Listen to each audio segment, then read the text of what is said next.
Hello, good evening, and thank you very much for joining us here at Imola in Emilia-Romagna at the Autodromo Enzo E. Dino Ferrari for round 3 of the gold split here in season 4 of the VMS championship here on Le Mans Ultimate. My name is Edward Hunter. Alongside me is the wonderful Sverre Kolman, sometimes named Stevie, and of course our race and not race director, our broadcast director Niclas Domino, who of course is going to be keeping eyes on all of the action as much as possible. Then after 2 rounds of racing, of course, we've got quite the exciting championship picture that is forming. No runaway leaders yet. It's very close in both Hypercar and GT3. Really, I think in Hypercar it's a 1-point lead. In GT3 it is a 5-point lead between first and second. Then so there you go. Just before we bring Sverre in, let's have a peek at the championship standings in Hypercar. Marco Beltrami, we did say at the end of Sebring that it was Matthias Barzink that was the championship leader, but Beltrami got promoted ironically because of another Tatum esports driver ahead of him.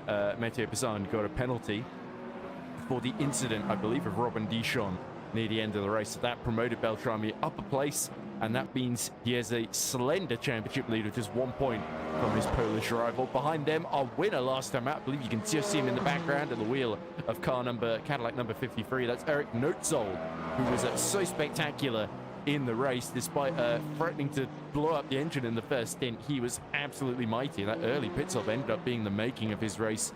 In 4th, we have another Tatum driver, Francesco Adamu. Nathan Perron, who was so strong in the opening round at Silverstone, he is 5th in his Alpine.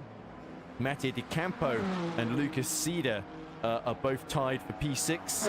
Then we've got Francesco Pezzin in 8th position, tied with Robin Dichon, both with 2 4th places to their name. And finally, Niclas Ulrich, who had a late charge, was really having a great race last time out at Sebring. He rounds out the top 10 in his jet black Aston Martin Valkyrie. So, Sverre, let's bring you in here to Imola. Welcome then to round 3.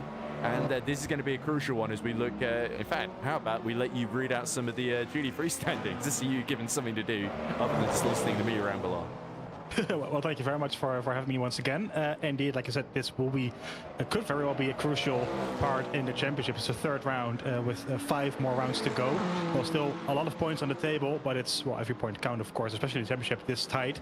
In Element GT3, it is Clemens Keinsel, the Fischer Racing Team esports driver, the 73 in the Ferrari, who's leading the points on 40, and Jules Guerin in 2nd with the Porsche 992, followed closely by Matteo De Bueno, only 1 point behind in the Lamborghini Huracan. So behind the leader, it's very close in LM GT3.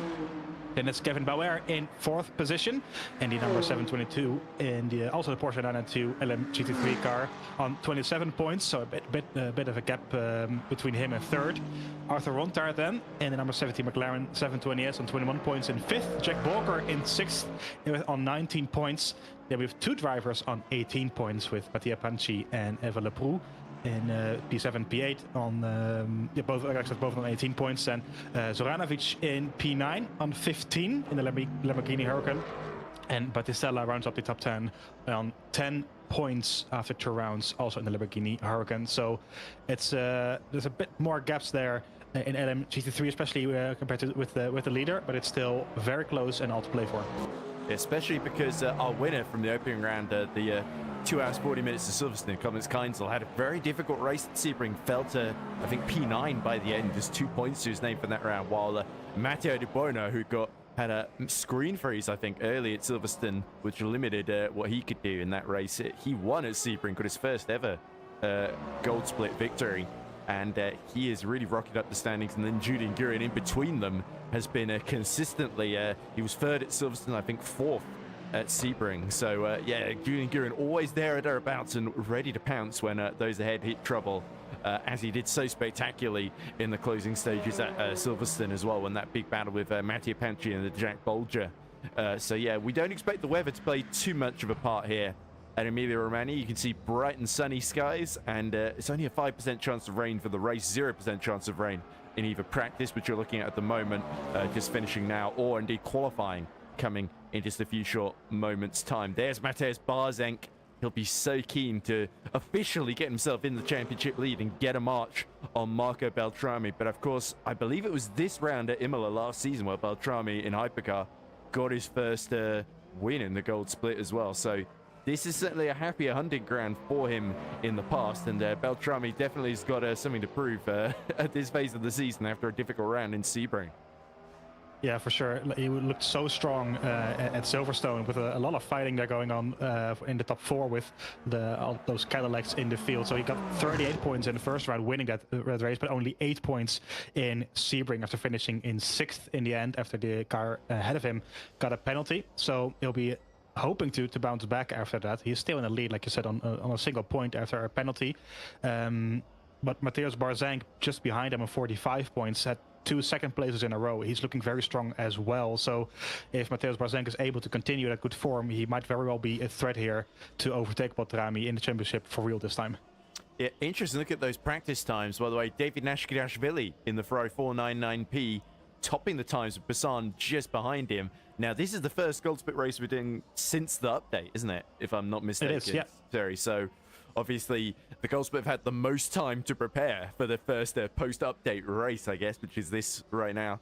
But Nashkidashvili, of course, we saw in the Platinum Split, wasn't it? Isaac Gillison putting in such a commanding drive to win at Paul Ricard a week ago. So I wonder if Nashkidashvili was watching that and is starting to feel in that Fischer Esports Racing Ferrari that his decision may well be vindicated. But we'll have to wait a bit longer to find out. As you see, Kolosov, our pole sitter from Silverstone, he topped the timing in that practice session there, although a number of drivers didn't really set competitive lap times at all. So qualifying will be the proof in the pudding. You can see Matteo Di Buono just in the foreground there, but it's Jaco Matrese for the Tatum Esports team in the Ford Mustang that gets out the end of the pit lane first. So he, after a bit of a tricky start to the season, he did get, I think, finish P6 with a much stronger drive at Sebring, but he was out the point at Silverstone. So Matrese P11, just off the bottom of the top 10 then in the standings. So Matrese got a lot of work to do really to match some of the heights that he reached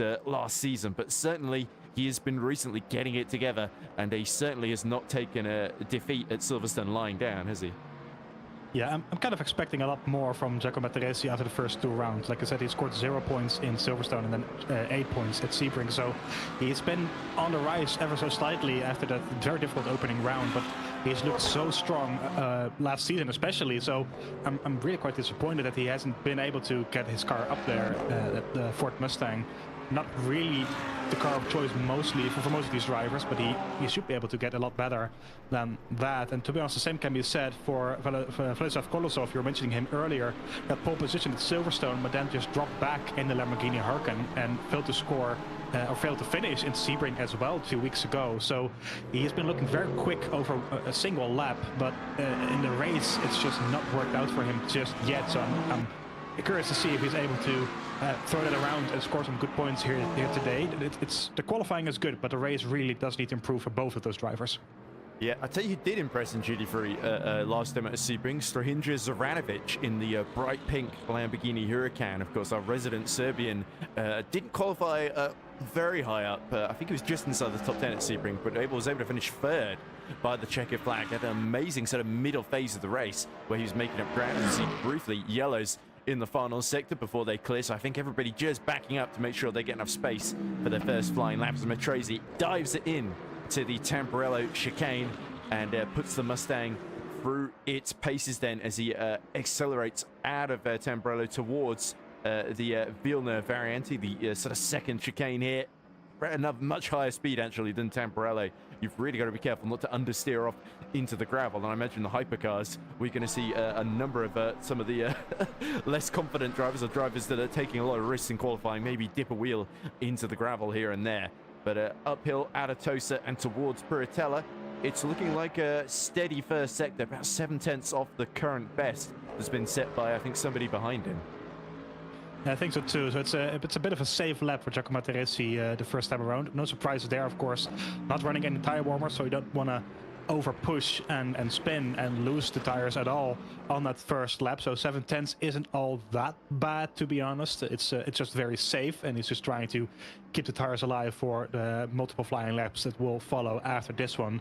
Now coming through Variante Alta on towards Rivazza, the final couple of corners on this track. So it's about 0.6 of a second off in sector 2 as well. So curious to see who is going quickest at the moment, but the number 14 of Giacomo Teresi will be about, let's say, half a second, just over half a second off on this first flying lap towards the start-finish straight. Now let's see what kind of time he's able to put on the board.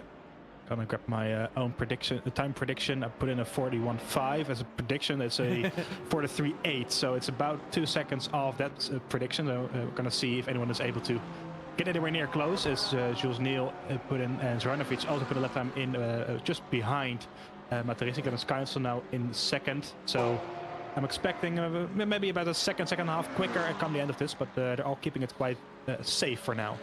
Yeah, Rafael Rapin goes briefly fastest now with a 1:43.5, so just under 0.3 ahead of Matresi's sort of benchmark time there. But as you say, with the new tire model, we're definitely going to see it in hypercars, as we did in Paul Ricard a week ago, and indeed at Circuit de la Sarthe in the bronze split on Friday as well. That it does take a while to get the tires into temperature, and they can be very cold, very slidey, and the first couple of laps, if you're not careful, you could find yourself really struggling for grips, not just in qualifying but also crucially at the start of the race as well, where you can't just afford to take it easy, because you could see somebody accelerating right past you if you do so.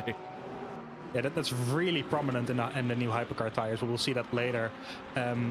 Those slick tires, it really takes a number of laps to warm them up. About 3 to 4 laps around the circuit is short as Imola. It will take a number of laps to warm them up and get them up to temperature.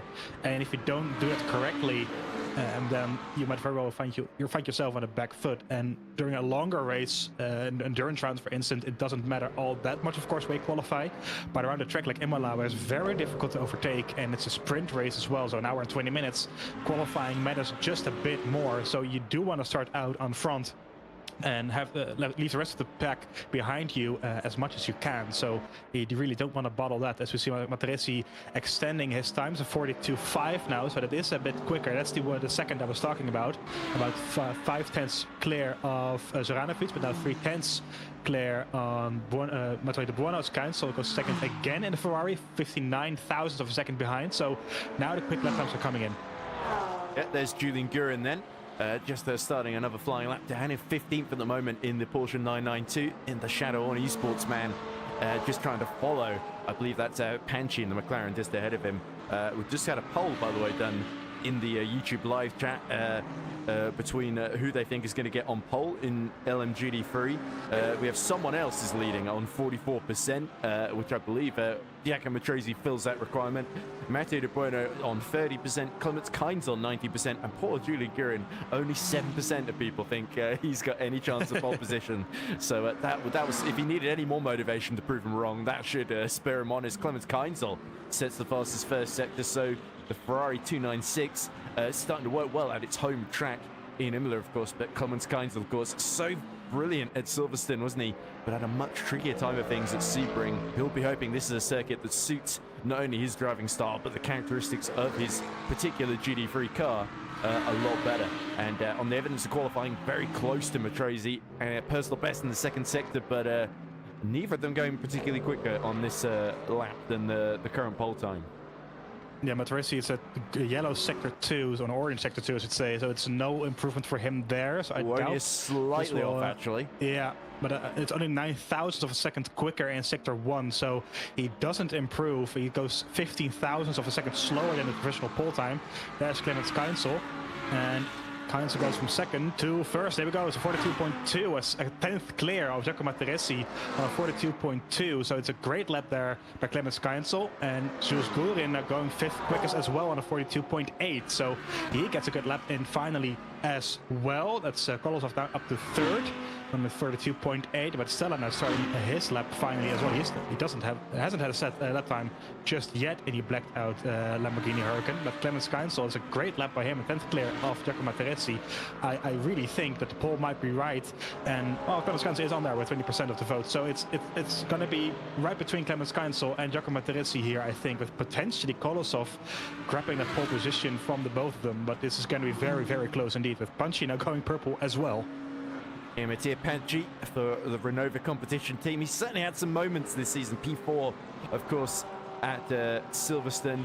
And yeah, he of course didn't fail to score at Sebring. Had a bit of a trickier time of things out there, I think it's fair to say. So a little bit up and down so far this season. But the McLaren generally working quite well. A lot better than I think many people expected going in. The McLaren 720S not often the car of choice. Personal best, but a tenth I think improved from his previous time in the middle sector then, so Panchi could get certainly very, very close, or maybe even ahead of Kolosov here if he has a strong finish to the end of this particular lap. Down towards Rivazza 1 and 2 he comes. Matrese going fastest of anybody in the middle sector towards the timing line, but it's not fast enough. Still down on Clemens Keinsel then, so Keinsel has got the Ferrari very much hooked up here. And here comes Panchi. Here comes Mattia Panchi. Where's this lap going to put him? Is it going to be P3? No, it's P1. P1. Wow. Very, very strong final two sectors. And that puts him a 10th clear of Clemens Keinsel then. So it's McLaren, Ferrari, Mustang, your top three, with Kolosov and Matteo Di Buono in their Lamborghinis, 4th and 5th at the moment. Yeah, 4 different makes in the top 4 right now, as there is 46 seconds left for these drivers to start the lap time. Materezzi is in the pit lane, so he has decided to call it quits in this qualifying session. To see replay, did he lose the car somewhere? I think he might have.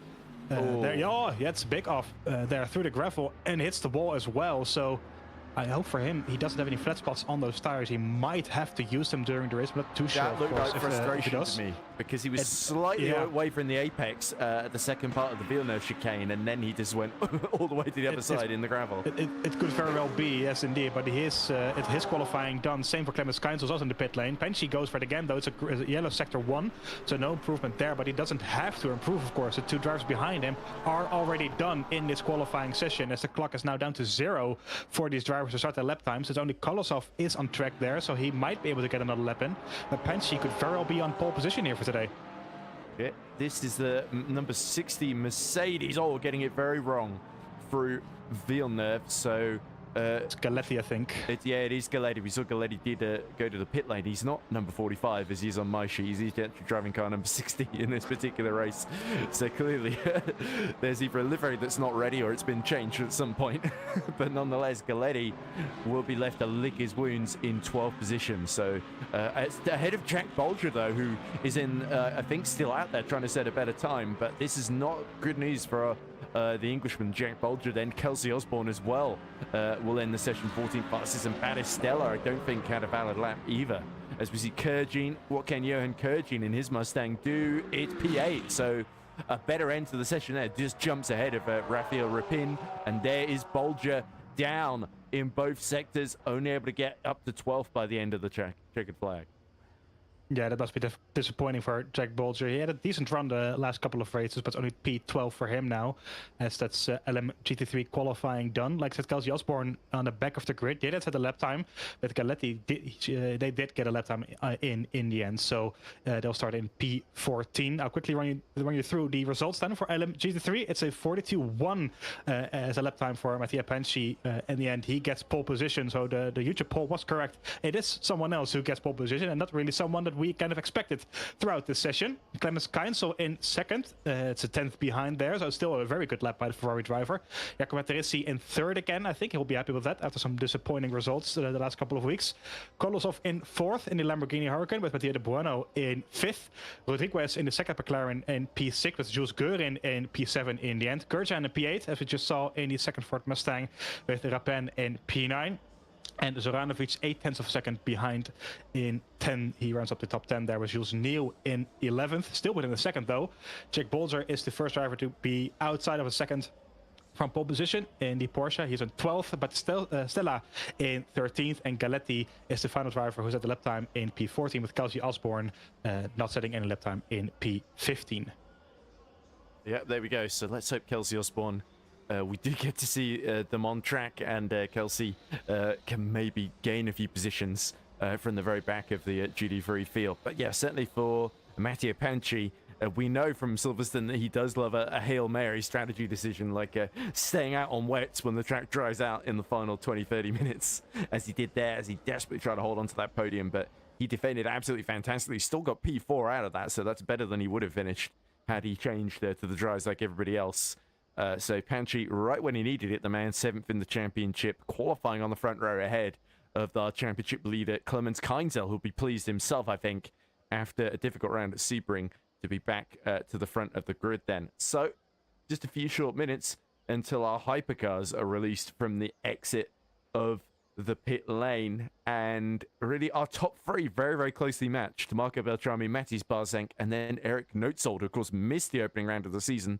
And he missed a lot of points because it was an endurance round. But yeah, Noetzold starting exactly as he would have hoped to go on in his debut race in Sebring, getting the full 25 points, which already puts him third in the championship. It's 4 Cadillacs filling the first 4 positions. Only Nathan Perron, who, of course, was victorious in a silver split, wasn't he? A couple of weeks back. Yeah, he's leading the standings there, actually, after 2 rounds.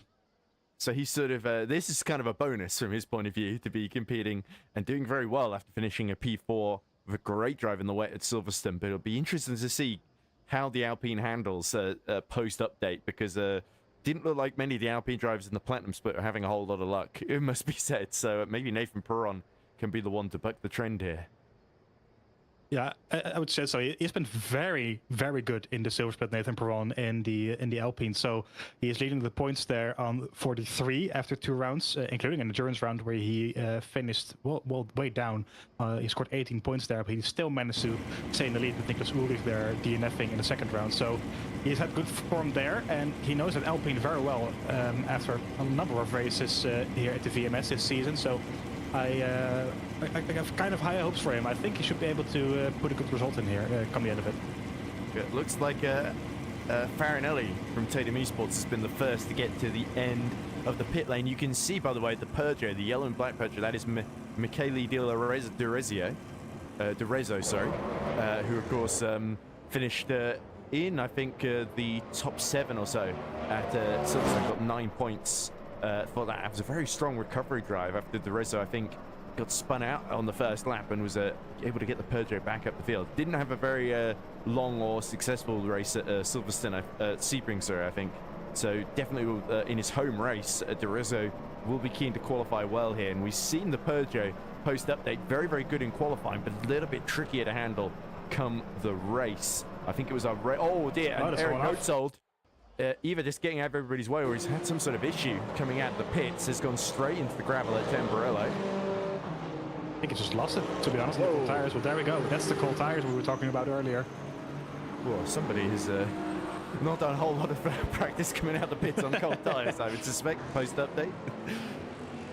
Well, he's skipping and going though, so hopefully for him, no flat spots. As a reminder, these drivers only have 8 tires available to them for the whole event, so that's including qualifying and the race. So if you flat spot these tires during qualifying, then it might get very tricky for you during the race if you need to change those tires throughout. So you really don't want to lose set here. We saw at Le Mans 2 days ago, the bronze split, someone going off in qualifying and losing an actual wheel due to the crash. And with the new update as well, you cannot use the whole wheel at all for the rest of the event. So if you crash and lose a wheel, that's down to 7 then for the entire race, which you really do not want to have. So you need to be very, very careful on those cold tires.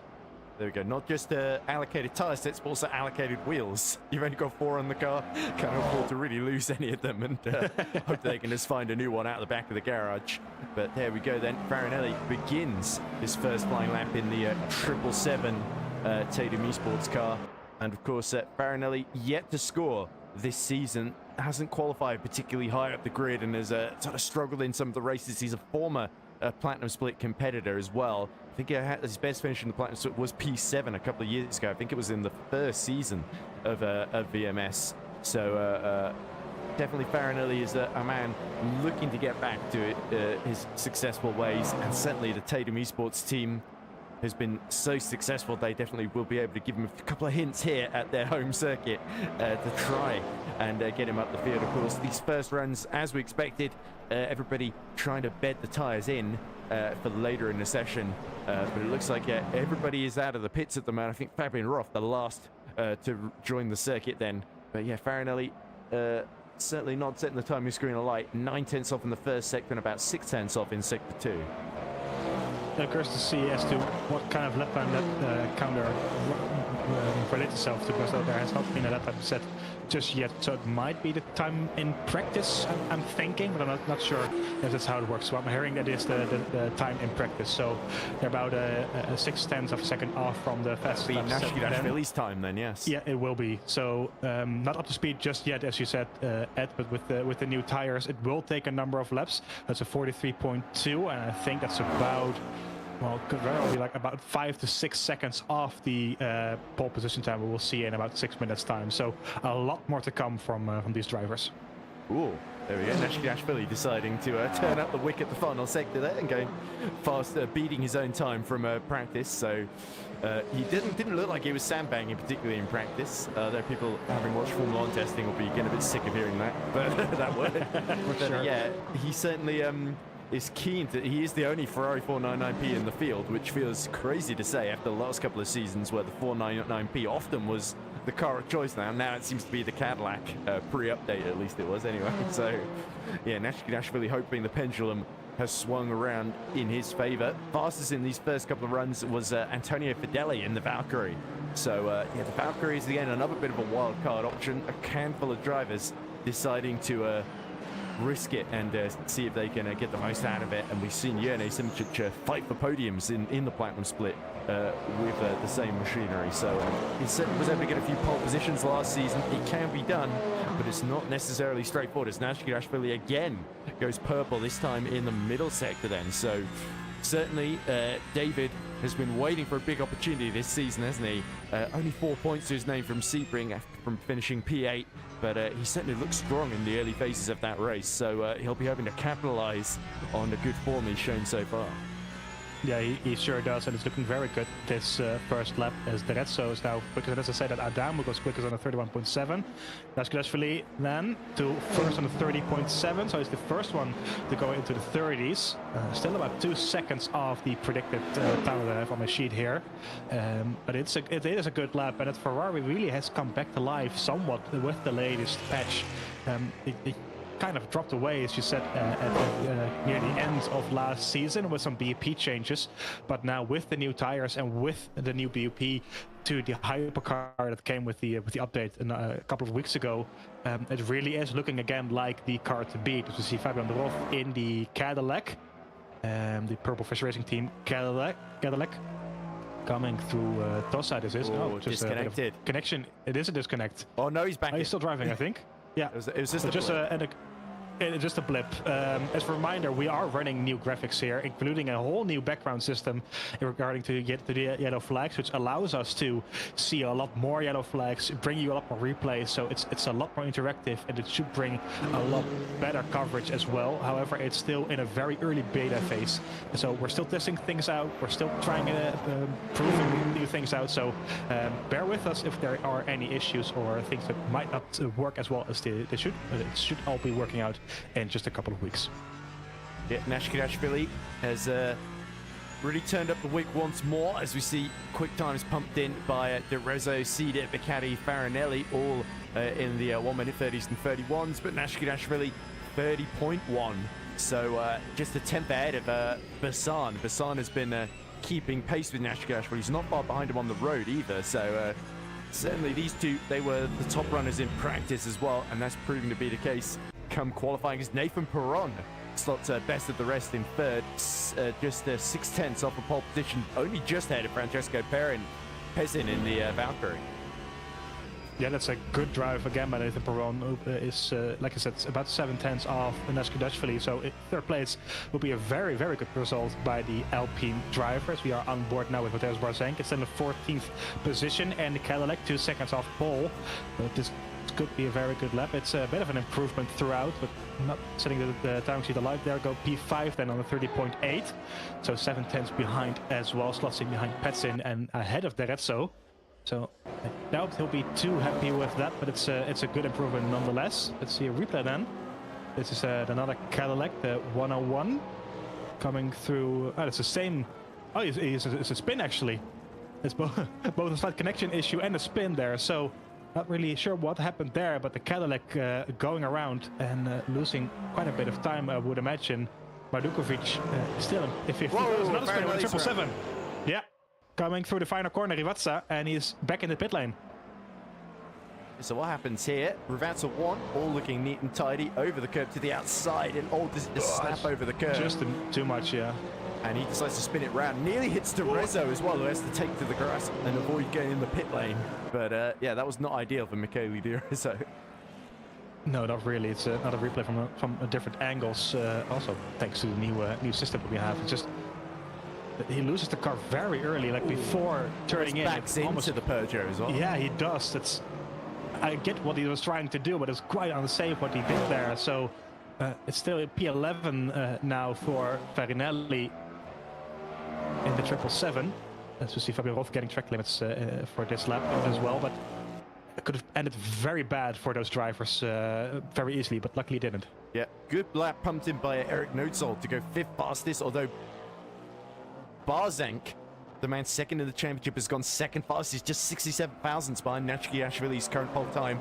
Remember our championship leader, Beltrami, he is down in 15th at the moment, 1.2 seconds off the pace. So Marco Beltrami has got to find something here. Otherwise, he is in for a difficult race. So he's going to struggle to overtake, isn't he, around Imola, in a sea of Cadillacs ahead of him. Yeah, for sure. As we mentioned before, with the new tires and with this track in general, overtaking can be very, very difficult. So you want to start as high as possible, of course, especially with a race like, let's say, an hour and 20 minutes. It can be very, very difficult to see here. The number 69 very sliding, coming to the first Rivazza through the second corner. It should be an improvement, I think. It's still yellow sector, so not really sure if this will see him up the tower. I'll find out in a few months' time. He does have one more lap. P4, there we go. So it is a big improvement then, 30.4. And this works really well in his favor then. So he parks it and gets back to the garage, but it's P4 then in the end for our championship leader. Yeah, big gulf though between sort of our top 3 and basically everybody else essentially. 3.5 tenths to Beltrami, and then Pezin is half a second off a pole. And there's a big group, including Noetzold and Robin Deschamps, along with Fabian Roth, that are all in that sort of group. Nathan Perron has been shuffled down to P9 as well, but Natchkiashvili, though, he is still going as the clock has run out, and Noetzold trying to shadow him as they go through that looks like Piratella, and now downhill towards Acqua Minerale. It's a very tricky braking zone, Acqua Minerale. Very easy to just outbrake yourself and go wide into the gravel. But yeah, I think he knows. There we go. He's slowing down, so that looks like he knows he's done enough for pole position potentially there, as several drivers behind are in the pit lane. It's only Noetzold and Deschamps that I think are still going, and Noetzold on personal bests, but I don't think, unless there's a spectacular final sector, that he's going to be able to steal pole position. He's going to be denied, as was the case a couple of weeks ago in Sebring. Yeah, it's still looking very good though. The currently 7th placed Cadillac, as Adamo goes in P4 then in the end. Oh, there might be track limits there as well. He crossed the white line there on the inside. No, it's still good. P5 there for Eric Noetzold, 2.5 tenths behind Natchkiashvili, who has done enough for pole position then. We see that Campo up to 13th in the Valkyrie. The Valkyrie not looking very strong around here, with only Pets in a P7. But it will be pole position then for Daniel Natchkiashvili in the single Ferrari 499P. I think we'll be very happy about that just before the championship leader. Yep, there we go. Confirmation of our Hypercar qualifying results. David Natchkiashvili takes his first pole position only by 67 thousandths of a second, but it was enough, that 130.133, to start on the front row, on the very front of the front row, in fact. Metis Barzank, second in the championship, will join him on that front row with, then it's the freer Tatum Esports drivers. Matteo Bessan, yet to really get a big result under his belt this season, with only 7 points to his name. his teammate Francisco Darmut going up to 4th right at the def there.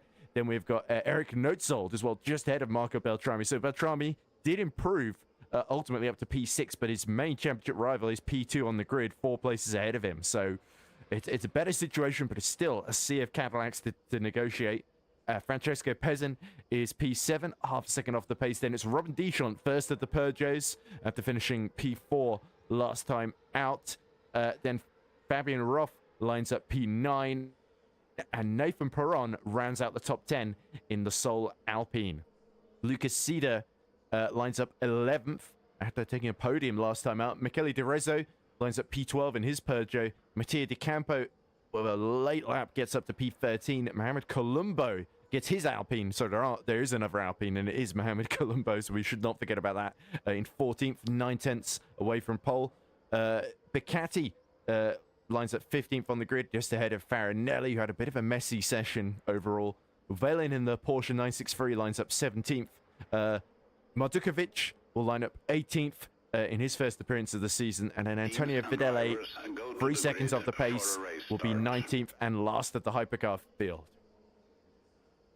So I gotta say, I'm impressed with Colombo there. Second off, he was way down in the first couple of rounds, had a number of incidents there as well. So he DNF'd in Silverstone, actually failed to start in Sebring. So it's been difficult for him. But a second off isn't all that bad, especially in a car like the Alpine. Yeah, and he's come in for a bit of I was gonna say criticism, but it's more just sort of gentle mockery, isn't it, on the VMS Instagram account, doing the clip of him going off and hitting the Valkyrie at the Maggotts and Beckett's at Silverstone, and into sort of wee bowling graphic with the sound effects and everything. But I think I'm sure he would see the funny side of that. Yeah. But he has been quick actually on occasion. Obviously, he'll feel a bit frustrated that he's yet to really get off the scoring board. I think he did. Did he? No, I don't think he finished at Silverstone. No, he didn't. I'm not sure he got on much better at Sebring either. So still looking for those first points, a DNF and a DNS to his name so far. But can he at least get to the end at Imola? If he does, I think there's every chance he could maybe sneak into the top 10 in that Alpine. Although, of course, he's got to dislodge the other Alpine of Nathan Perron, who we've seen in the past. Very good defensive driver. Meanwhile, GD3, Panchi and Keinsel, that's going to be a fascinating start to see. And Matrese, definitely with a point to prove, and Kolosov nipping at his heels. And then our winner last time out, Matteo De Bueno, P5. That is a very, very stacked field of frontrunners in GD3. And then Rodriguez will be hoping to hold on to a great P6. We didn't talk about Michel Rodriguez, have we? Yeah, but that is a great qualifying from him.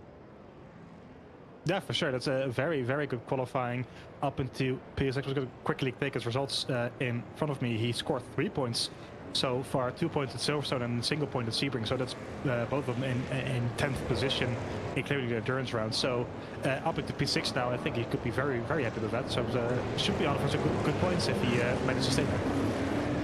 Here we go. They're going to rush into Tamburello on cold tyres at the start of this race. 1 hour, 20 minutes about to start here at Imola then. It is going to be Nashikidashvili and Matej Barzenk on the front row released together. Can Nashikidashvili hold on to the lead then? It is a long run. He's got several Cadillacs behind him that could try and get a slipstream here. When is the green flag going to be shown? Only a few minutes away from, a few seconds away from the start of this one then. And the German Nashikidashvili leads from pole as all one of the Fischer Racing cars does not get going at all. But somebody who makes a brilliant launch is Matej Barzenk, who goes around the outside, really almost onto the grass on the run towards Tamburello. It's getting very, very close between the two Tatum cars, but Nashikidashvili muscles his way back into the lead. Past Matej Barzenk is one of the Valkyries, takes to the gravel there. So it is Nashikidashvili. Oh, big crash! That's a massive crash. And I think Veli is involved. Velin is involved. Oh, no, the GT3 is involved. Oh, no! Oh, dear, was that Panchi taken out? Oh, yeah. dear, so Panchi spun around first on the scene. No time for him to react. Clemens Keinsel takes the lead as a result. Yeah, Cadillac one-on-one spinning there. I think pretty much the entire GT3 field. Panchi's doing multiple 360s. I'm kind of trying to see who got away with that, but I think most of the drivers there, and it's Clemens Keinsel driving around it, luckily for him. All the way across the grass. Ramming the board there. So Materesi and Keinsel kind of getting away with it, but there's your pole man, Mattia Panchi, now down in last position in 13th. And with a fair bit of damage as well. Yeah, as well. So that's a terrible start for him there. Oh dear. And the reaction in the chat, I think, says it all from FVG Racing. Are you kidding me? So clearly, somebody not impressed. Maybe potentially Mattia De Panchi down there. Mattia Panchi. That's terrible for Mattia Panchi. He had a great qualifying out of nowhere. The McLaren 720S. Oh, that's a 777. That's very nearly again off after, like you said, it's very tricky qualifying. One there, I think. Yeah, I think that's the same place where he had an earlier spin. Let's see what happened with the Podium. Oh, tapped at the back by the 98 Visual Racing car. Let's check. That is Casida, I think. It is, yeah, should be. Casida just missed his braking point and tapped him around, and I think we're seeing a replay of, no, we're back to live. It is Galetti, who is actually from near the back grid, gotten up to P12, chasing down Zoranovic, but of course, it's our championship leader, Kolman Keinzel, that has emerged unscathed. Luckily, that Mattia Panchi was there to take the hit at the hypercars for him. Matrese, having returned from the grass, is in P2. Kolosov from P10 on the grid is up to third, ahead of Michel Rodriguez, who's also made a great start from P6. And then Matteo De Buono, roughly where he qualified in P5 there. Yeah, so Zugurin lost a couple of places there. I think he's now in 6th after starting in that same place. So there was a number of drivers overtaking him. Panchi is in the pit lane. I think he might very well be out of this race then after the contact. So Farinelli just now in as well. No, he's still there. So he's repairing the damage. He's continuing on, as we can see. But it is a very disappointing start for him. He is in P14, a long way down on the grid. Clemens Keinzel now in the lead, a second up the road from Jacopo Terezzi, is also a second up the road from P3. Let's see another replay then. Is Lucas Cedar there with the earlier crash we saw with, I think, this is DeRezzo. An overtake on the 20. Michele DeRezzo gets a bit sideways coming out of the chicane at variant Alta, then tries to go back up the inside into Ravatsa 1, and not successful in doing so. Nope, indeed. So he's still there in P12. Just a small issue with my screen, so it's fixed. I can see everything now again. So apologies there, but it's okay. He is still, the number 20 is still there behind Lucas Cedar in P12. With the upgrade behind us, De Campo was having a go at them as well. So De Campo is, it's not De Campo, is it? That's Bicani and Pezin, I think, that are in that fight. I was getting mixed up between my Valkyries there. But anyway, let's have a look at the fight for the podium here. So Eric Notzold actually has gotten himself from, I think, P5 on the grid, has picked off of the Tatum cars and gotten up to P3. So Damu is now our leading Tatum Esports entrant, fighting away with Beltrami and Bisson. Beltrami has actually survived quite well, and it's exactly where he started in P5, isn't he? But Notzold getting the jump on all of them. That will be a little bit of a spanner in the works, but that means our top three could well be the ones fighting for victory. And you can see behind Beltrami, his teammate Matteo Bisson, already with a bit of at least cosmetic damage to the front of his car, and it's not behaving itself on the exit of Ravatsa 2, and that's giving an opportunity to Robin Dichon, who he fought so hard with at the end of Sebring, ending in a bit of a disaster for both of them, wasn't it, where they lost a load of time bumping into each other. Here comes Robin Dichon in the Fisher Racing Peugeot to the outside at Tamburello. Is he going to get enough overlap? Not on this occasion. And look who is behind him. It's Mohamed Colombo, already ahead of Nathan Perron. He wants to get involved in this battle too. Yeah, Colombo had a great start. He's up into 8th now, following this battle right up the road. And as you said, Bassan looking a bit slow there.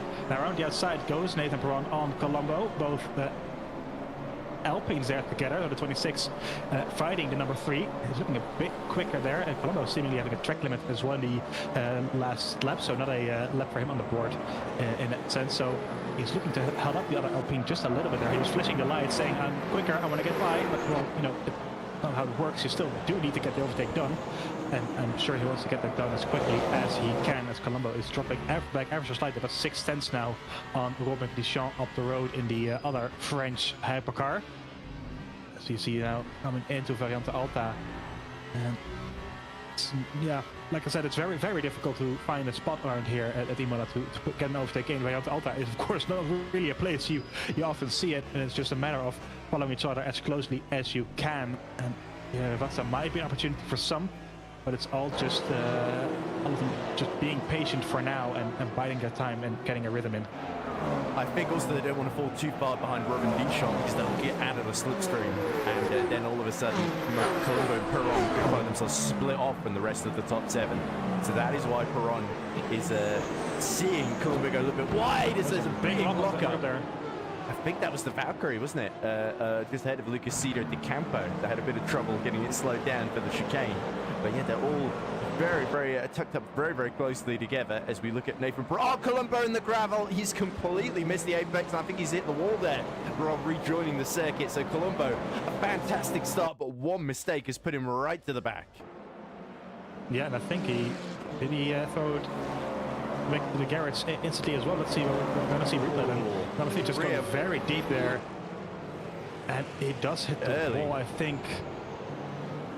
And he might just park it there. He's slowing right down, so clearly just trying to stay out of trouble. So I think there might be a slightly damaged car for Mohamed Colombo, not for the first time this season, unfortunately for him, but he's still going in P14 and not too far away from the back of Francesco Pezzin then. So all is not lost. You can see Bellins still behind him in the Porsche 963, haven't been involved in that massive tangle at the start. There is Matteo De Buono. You can see very dark spot at the front of one otherwise should be pink front bonnet on the DC Racing Lamborghini then, and Julian Guerin is all over the back of him trying to steal that 4th position. So I think Matteo De Buono maybe got a bit damaged in the early running with all the calamity going on in front of him, and now that's allowed Kolosov to pull I think a 2-second gap in front of him.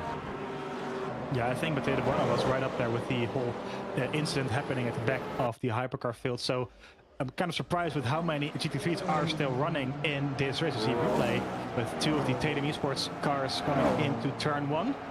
And this is for 3rd position. This is Beltrami trying to get a move on Adamu, I think. He's got the inside for Temporello, and there we go. So no team orders going on here. They're absolutely racing each other at Podium Esports, which is great to see. Yeah, Adamu losing a place there in the 32 Cadillac on the 69, and Marco Beltrami indeed, like you said, up into 4th now.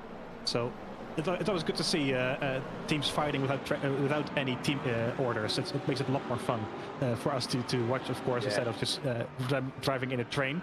That's speaking of trains, but De Buono is really holding back the rest of the field here in P4, losing quite a lot of time. Like you said, on Kolosov, who's just driving away. It's 2 seconds between those 2 drivers, and Kolosov has a gap of about 3.5 to Jacopo Materezzi, who is in 2nd place. So the 2 leaders in GT3 just kind of running away then in these opening 10 minutes of this race. But the Lamborghini, as you can see there, with a lot of damage on the front, really is holding back the whole field. It's just a matter of getting by. So he was 5/10 quicker the last lap compared to Jules Guerin there in the Porsche, but I think it's going to be very tricky for Matteo De Buono to keep the whole field behind him for the rest of the race. Yeah, last season he did get his first podium at this very venue as well. He was driving, I think, an Aston Martin at the time last season, the Vantage, which is nobody's gone for in GT3 this season. Well, we never know how good it could have been in the current BOP because nobody's gone for it in I think either of the top 2 splits. But nonetheless, he is certainly got a lot of experience about holding on and fighting for podium positions here. So because it's tricky to overtake, if he can hold on ahead of Guerin for a long period, then he's still got a chance of a brilliant result here. But if he is walking wounded, then it's going to be harder and harder as this race goes on. As we're seeing a replay of, I believe this is Alphonse Vellin near the very back of the field. Oh, having a bit of a moment here. Oh, gets sideways through Villeneuve, and the rear hits the wall. Oh, that's a big off. That's a very damaged looking 963 there.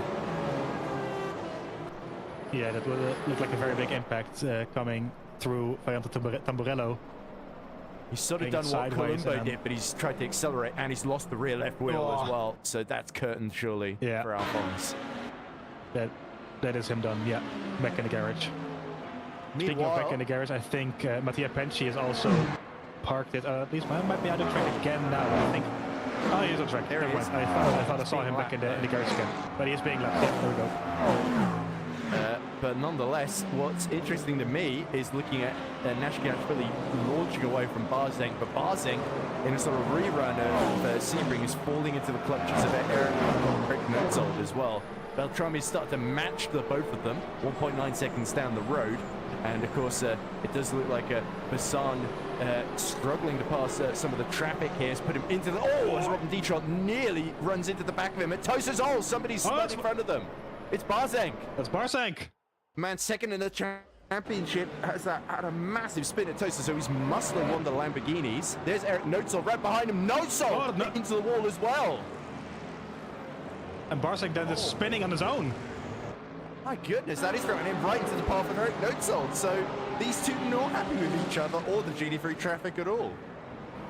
Look at the damage on that Cadillac from Notzold. It gets tapped around by the Lamborghini. It was very weird there by the 53. It's just moving to the left a bit with the Lamborghini still there. I'm not really sure if I saw that right. And then the 777 still standing there in the back of the field. So Notzold is now in 5th. With Mateusz Barzeng all the way down in 15th. So terrible news for the second place in the championship. Just a single point. Beltran, who is looking at that, whereas Beltran, he's in second, of course, 6 seconds behind the leader. So Marco Beltrami could see his championship lead extended by a huge amount, with Barzeng down in 14th. That's insane for the championship. It is early on. Yeah, and that was Stefano Battistella that they were both trying to lap there. And it looks like a few more drivers. That Jack Bolger, I think, leading Zoranovic there in the battle for P9 in GT3, as they all struggle to find spaces. It can get particularly tight, but it felt to me there like really it was both, as you see, Notzold trying to keep Robin Deschamps behind him, but yeah, it's absolute self-destruction between Eric Notzold and Mateusz Barzeng there through Tosa. I think that's a bit of a weird connection issue there with some of the Podium esports cars, kind of driving through other cars. I thought so. That's Notzold passed Adamu again.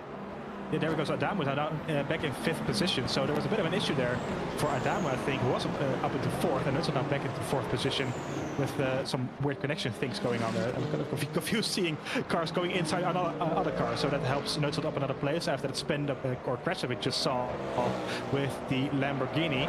And Kolman gets very sideways. Yeah.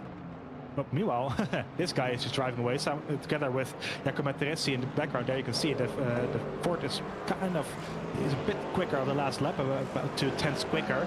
We'll see how much quicker he is this time around. But these two kind of driving away on the rest of the GT3 field in this opening stint. It is, let's see, 43, 43.2 for Materesi. I think Kainzel had track limits there somewhere. So Materesi is the only one kind of keeping Clemens Kainzel honest here in these first couple of laps around this track. Yeah, indeed he is. I think that decision from Jacopo Matresi to immediately go for the grass, he committed very early and all the way onto the grass on that first lap to steer as clear of trouble as possible. And that has paid dividends because him and Clemens Kainzel are one of the very few GT3s that seem to be undamaged at this point in the race. We know Mario De Buono is nursing damage. I think Gurin is okay, but yeah, other than that, it does seem that it's a little bit of I think somebody in the chat made a mention of the beta for Wreckfest 2 being open on the end of that first lap, which I thought was quite funny. Just trying to advertise another game. As we see yellows in the first sector, so somebody is... It was Battistella, who we saw having survived the assault from the two hypercars. Has he had another issue coming into Villeneuve? Oh, the rear's gotten away from him, and the 96 is facing backwards in the gravel. And that has let the Panchi actually get past him. Yeah, so the Lamborghini going around again in the same spot that he had the crash with earlier on with Battistella out. He is, yeah. So he is out of this race after that earlier incident with Notzold, and that's his race done then, unfortunately, in the blacked out Lamborghini Huracan. No points for him. That puts Panchi up a spot though, up at the 13th now, albeit a lap down, I think, on the most of the field in LM GT3. Kelsey Osborne also not competing in this race here tonight, so the minimum is P13 right now for the GT3 field. This guy is extending.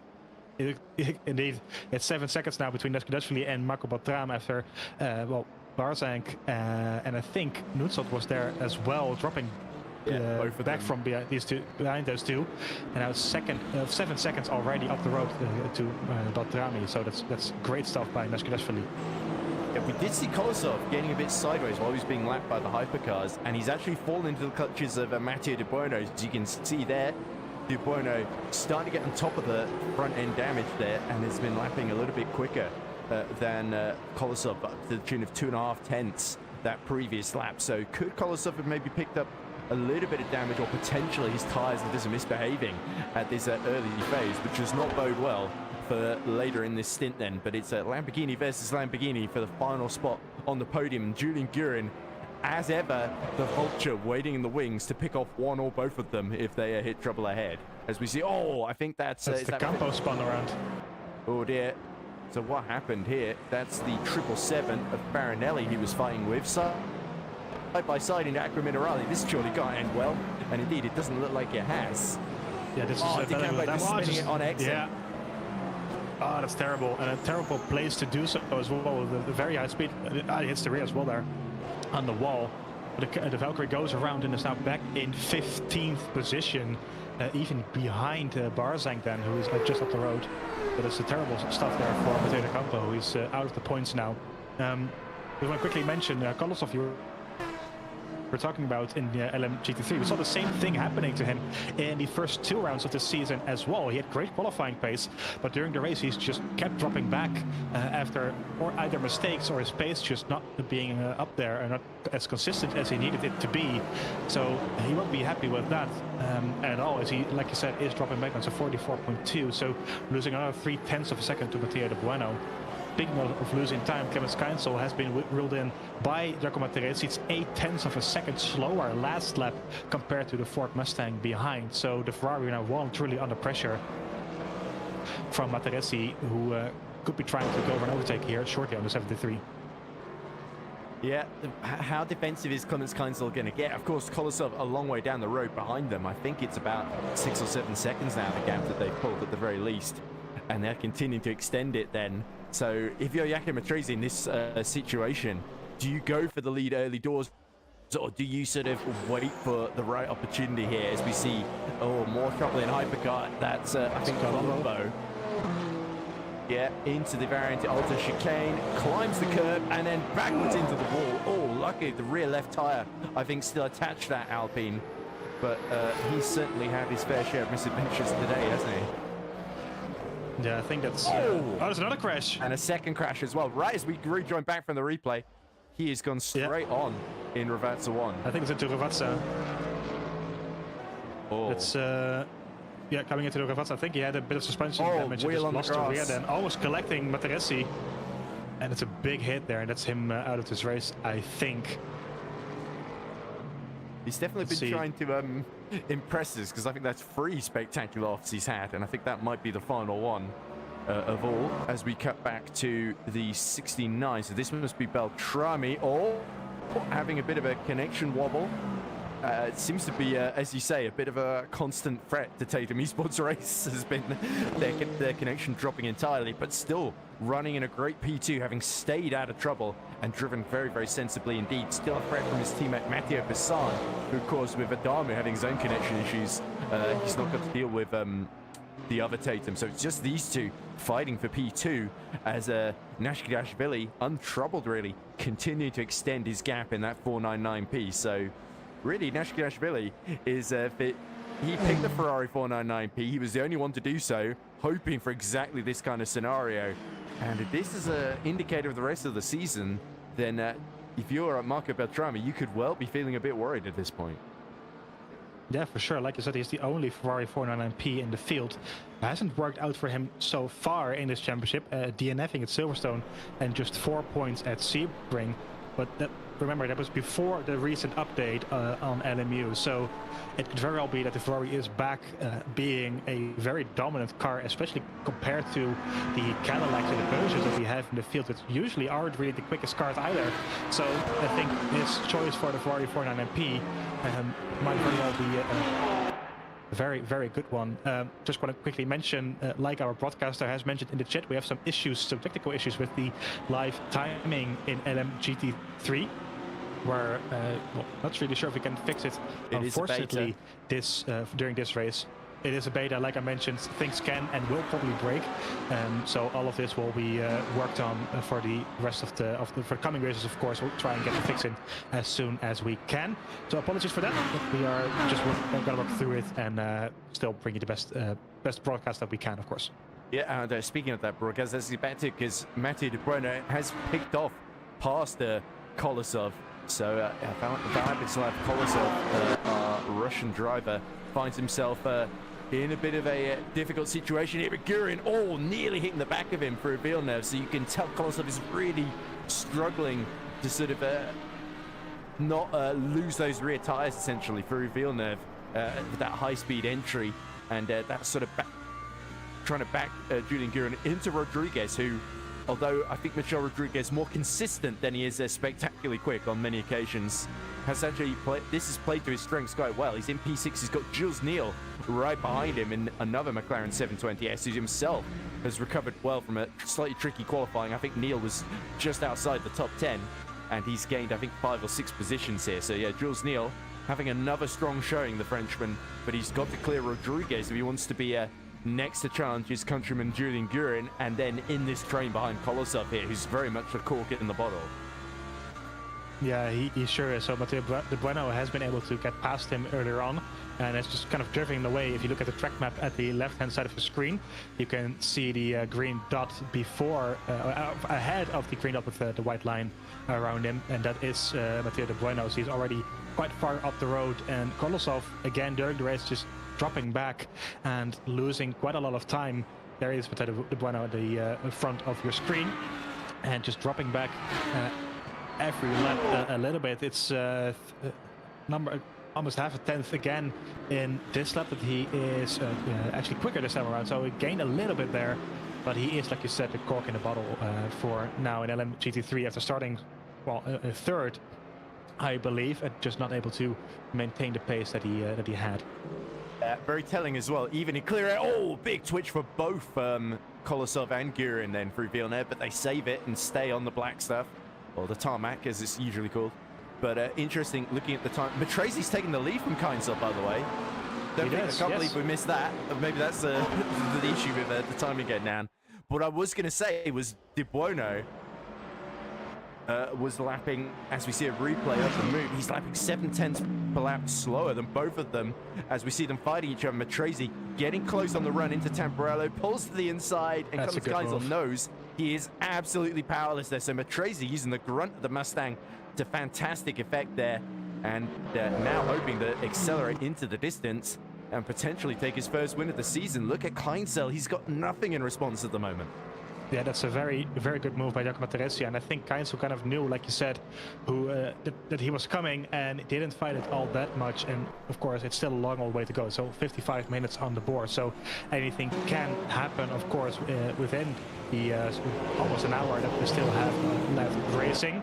As you can see, it's 43.2 for Materesi and 54.4 for Kevin Keinzel. So it's a very good lap of Materesi, and is just extending his lead. The first lap that he is leading there. So he is flying up there, and he should be able to extend that if he is able to keep the pace going. And Materesi now leading, I think, for the first time this season after the disappointing results that we spoke about earlier on. Materesi is still in 11th position in the standings, only 8 points in Sebring and 0 points in the endurance round at Silverstone. So that is unfortunate for us. We see meanwhile moved by Adamu and Lucas Cedar. Cedar defending very hard on Adamu through the first couple of corners. Adamu kind of glitching all around, so that Podium Esports car really not happy there with the connection. That's worrying to see. Dropping back again a little bit. Kind of interesting to see where this ends up. Adamu really struggling with with keeping the car on the road, not by driving, but because of the connection issues. And the Podium Esports car maintaining in P7 now, with Berezzo just behind him in the Peugeot. Number 16, that's Matteo Bassat. Lapping Kolosov still in fourth, keeping well in the bay. You can see Mathieu de Bueno has just disappeared off the road. I think that's over a second gap already at this point. And the Lamborghini Huracan in P4 not happy at all. And We see again multiple hypercars coming through the field in LM GT3. That is the 777, I think, or the 222, and the Peugeot. That is another yellow flag by Adamo there. So yeah, he really is struggling out there. It's going to be interesting to see if the connection is able to hold up for the rest of the race. Will be the show, of course, in the 222, but whereas in real life you have technical issues, you can have them as well in sim racing, of course. So Adamo keeping it on the road so far, but he is dropping back now P10 or up to P7 now. So that's really going to be tricky for the rest of the race. Yeah, I was apologising there for speaking over you, and then I realised I'd muted myself by mistake, Stevie. So that explains why I was silent for the last couple minutes or so. But here we go. Looks like De Rezo still fighting away with Adamo, and Adamo sort of was ahead of both him and Cedar, and then sort of teleported into the middle of the battle with his connection. He goes side by side with Julian Gurin. The Porsche leaves enough space for the hypercars to get through as he focuses on the back of Kolosov. Then Kolosov actually settled into a bit of a rhythm here, but I think they know as Mattia De Bueno escapes up the road, it's going to be difficult for them to really challenge for the podium at this point, unless something bizarre happens.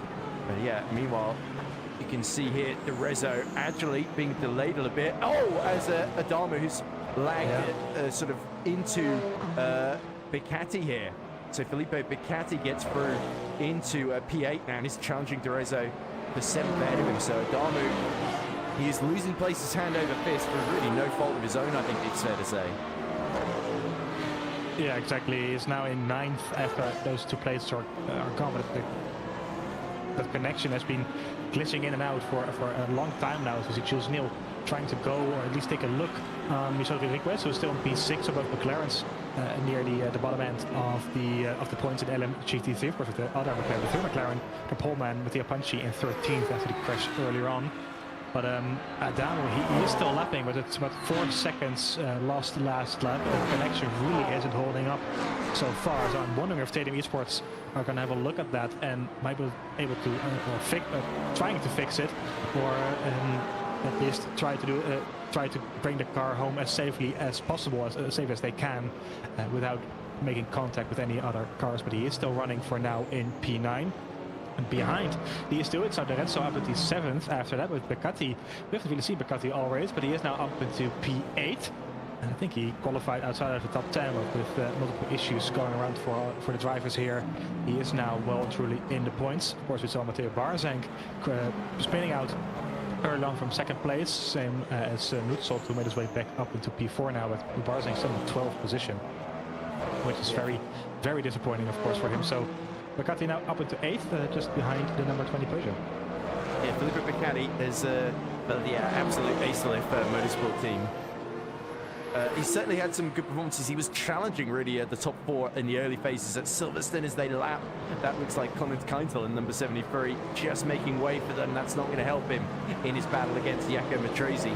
But yes, certainly Clemens Keintel, if he wasn't thinking about it before, he might now start thinking about trying to conserve fuel, run a bit longer than Jaco Matrese so that he can have a shorter pit stop and regain some of the time that he's losing to the Podium Esports driver in the pit lane, maybe. As we see, here is Adamo continuing to fight against his internet issues, and now he's fighting against Francesco Pezzin to stay in the top 9 and potentially to stay in the points here. Nathan Perron isn't far behind either, and he's very keen to get his Alpine back into the point scoring positions. And the Valkyrie, who is now in P10 with Francesco Pezzin, hasn't really looked all that strong throughout the race. It's he is the current highest placed Valkyrie on the grid. I think he qualified in P7 and dropped down quite a bit after that, but he is now in the back of Adamo, who, like you said, is fighting both him and his connection issues. So the Valkyrie will probably be hoping to get past as quickly as he can then. But he is still in P10, at least a single point for him as it stands. These two McLaren drivers, as I mentioned before, showing a bit of tarmac as well. For P6 it is, just behind Guerin and Kolosov up to that's Bolger. Yeah. So he's gone off at Tosa, I think. Maybe had an issue coming out of Villeneuve. As we see, he's following, that looks like a pole man, isn't it? I think he's trying to. Oh, he's just put a wheel on yeah. the grass coming into Tosa, and that is terminal for Jack Bolger. He's decided to call it a day. That's a real shame for the Englishman there, especially with his new blue and yellow livery, which looks lovely for the DCS racing team. But yeah, definitely one to forget for Jack Bolger in the end. And luckily, though, still plenty of racing to go. That Kolosov, Gurin, Rodriguez, Neil battle is definitely still heating up for P4. As you see Gurin desperately trying to get a run out of Rivazza 2 there, and the Porsche 992. Oh, but what Julian Gurin wouldn't give for a little more grunt down this back of this start finish straight, would he? As he sees the Lamborghini start to just pull away slightly. But I've got to leave now because dinner is ready. So I'm going to be back in about 10 minutes for the final half hour of the race then. So hopefully you'll be okay until then, Sverre. I should be. Sure, didn't want to leave you in the dirt, so to speak. Anyway, enjoy your dinner, and we will welcome Ed back in about 10 minutes or so. We are on board with Jules Gurin in the purple Porsche, following the Lamborghini Huracan of Kolosov up the road.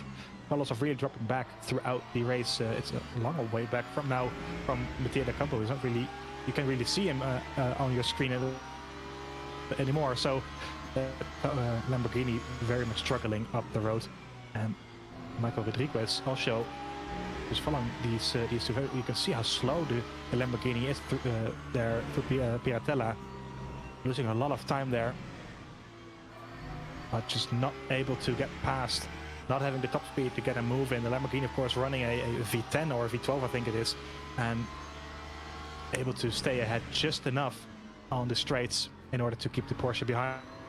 But through the corners, Porsche is so much quicker. Of course, the rear engine of the Porsche very agile through these slow corners, so he is able to close the gap ever so slightly through there, but just not enough grunt on the straights to get past the driver in front.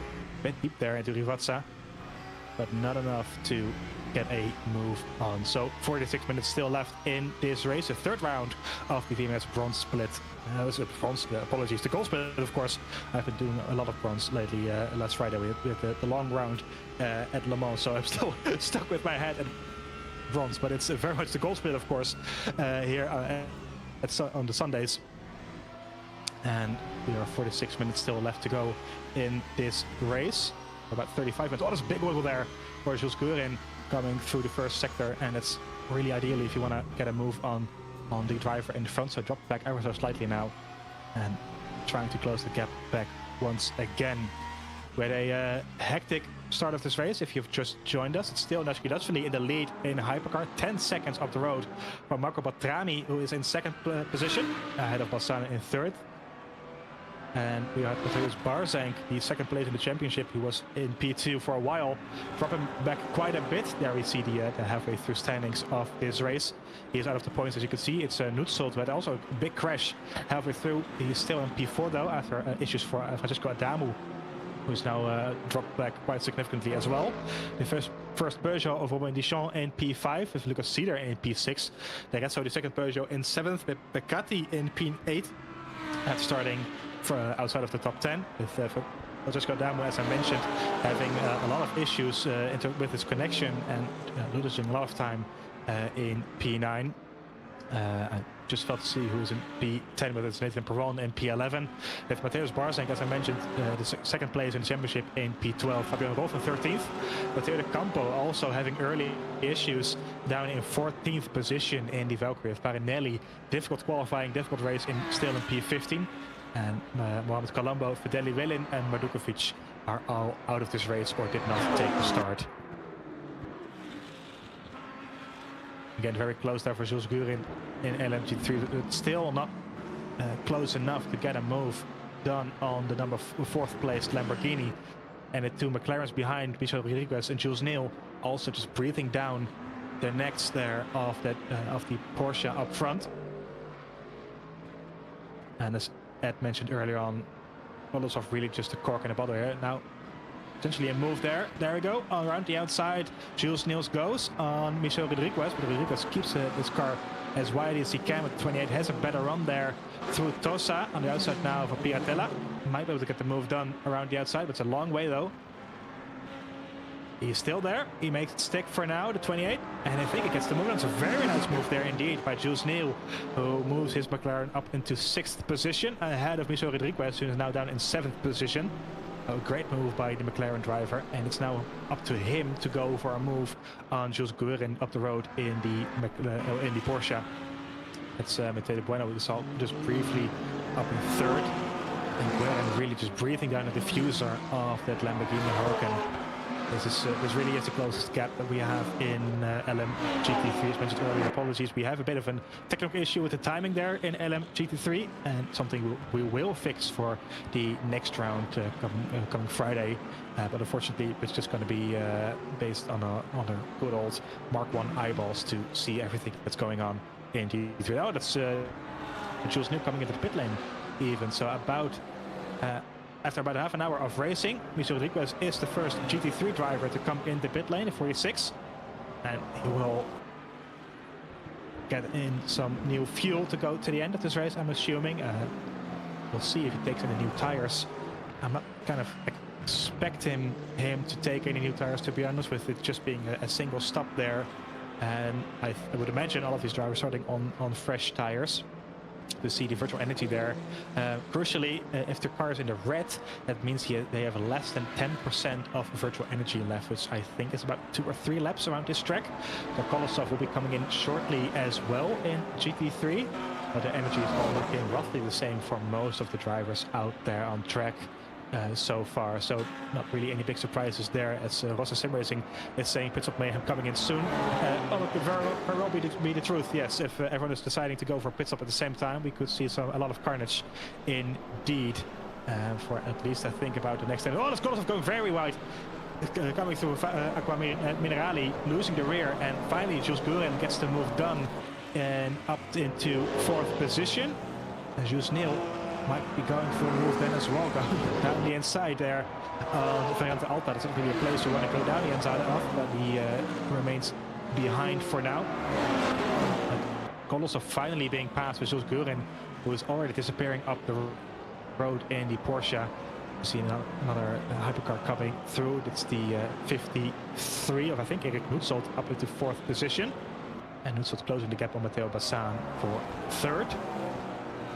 But Guerin now finally having the ability to pull away from Kolosov, who is still in 5th. See multiple drivers now in GT3 coming into the red in terms of virtual energy, so a lot of drivers coming in shortly, I would imagine. Let's look at Cedar down the inside of the Aaron Davis Lamborghini into turn 1. Taking a lot of risk there, almost 3 wide with the Peugeot of the Rezzo in the back through the gravel off turn 4, but he keeps it on the road. Now 3 wide again coming into Villeneuve.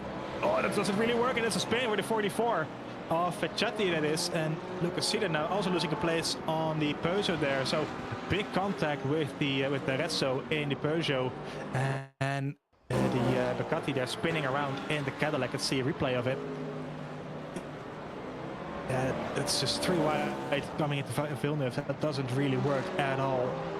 3 wide there already, and Cadillac on the inside, just no room, nowhere to go there really for the Cadillac, as the Peugeot is trying to make room for the other Cadillac on the outside, and that's Ducati through the gravel, hitting the wall as well, I think, dropping him back quite a number of places behind Nathan Peron. So that should be about P12 then, I think, and the 98 also not able to get past the Peugeot there. So massive heartbreak for Ducati, who is now in 11th, still ahead of Barseng, just about 0.6 of a second. So Barseng is coming back rather nicely as well after that earlier incident.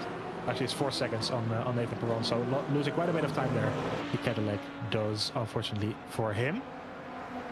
This is, I think, Matteo De Campo, if I'm not mistaken. Might have been a lap hypercar already there, not sure. It's yeah, so Kolosov here. Once again losing time on Jules Neal. And Guerin really just disappearing up the road. Just able to see him there coming into Villeneuve. Oh, through the gravel there. That's the Cadillac of the Valkyrie, of course, apologies. In P10. It's Petsin then in P10, so he's just ahead of the other Cadillac of Big Chuck that we saw spurting earlier on.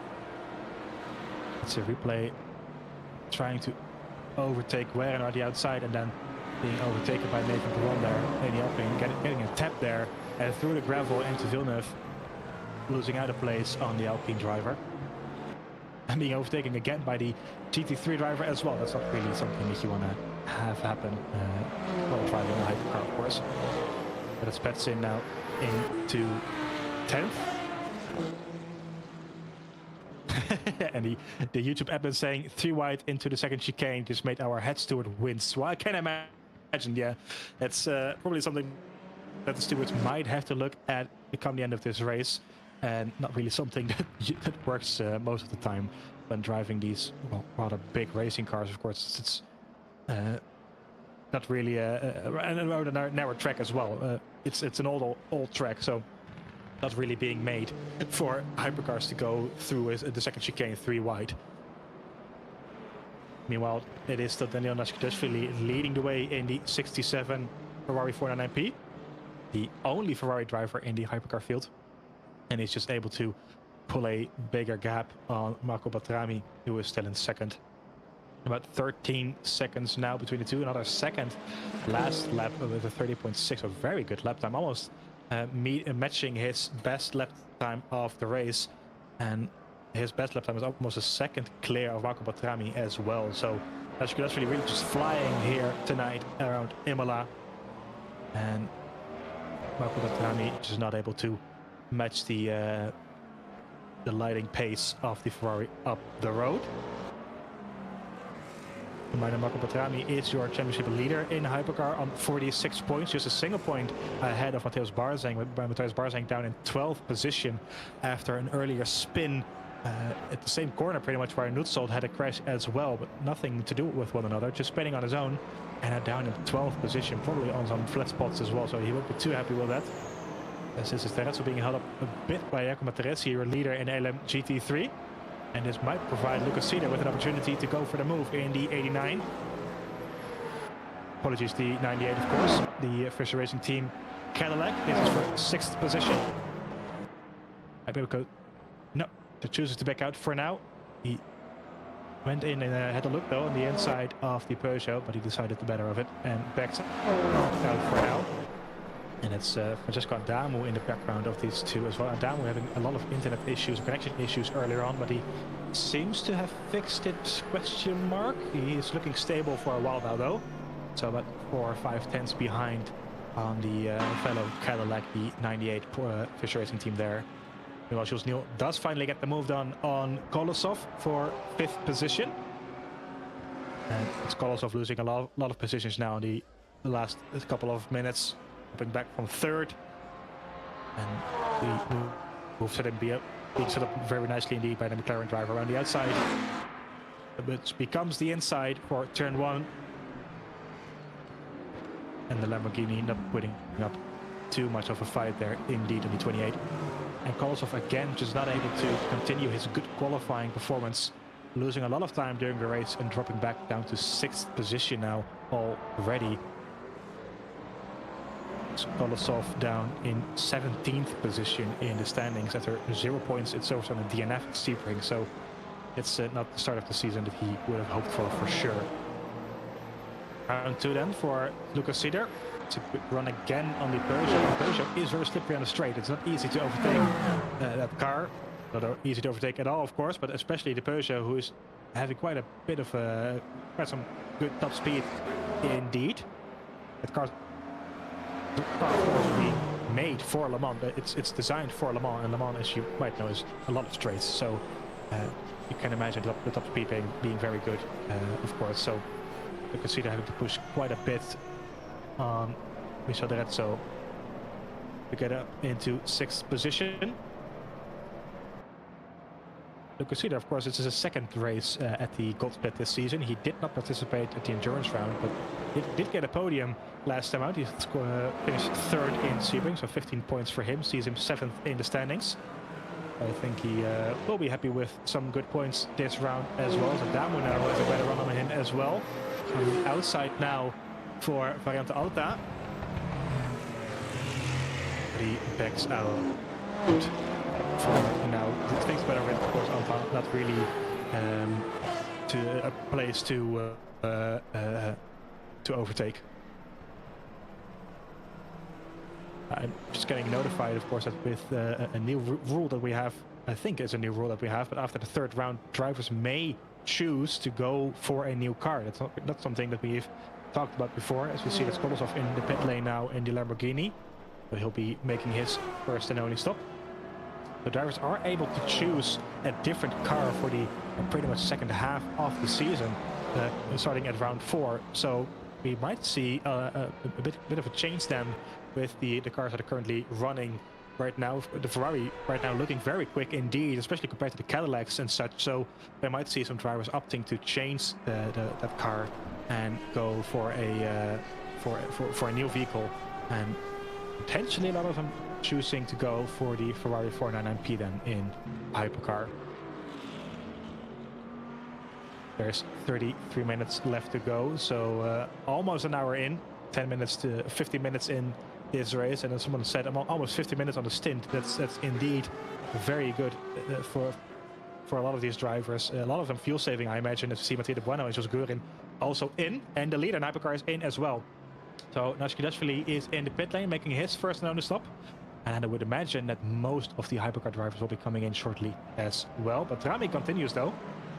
So he's able to extend his fuel tank, his virtual energy, by just a single lap, I would imagine. And Snootsold also continuing on. Same with Robin Duchamp. So Balsan Nashkidashvili for now the only Hypercar drivers in the pit lane. We'll see what Terezzo does. Terezzo continues. Lucasida does get in. Well, similarly, both Peugeots able to extend for at least another lap then, as well as the Alpine and the Valkyrie for Petsin. So Nashkidashvili, Bassan and Cedar, all of them opting to go for pit stop a bit earlier on, probably being forced to do so because of their virtual energy. Mathieu de Campo also in the pit lane and the other Valkyrie.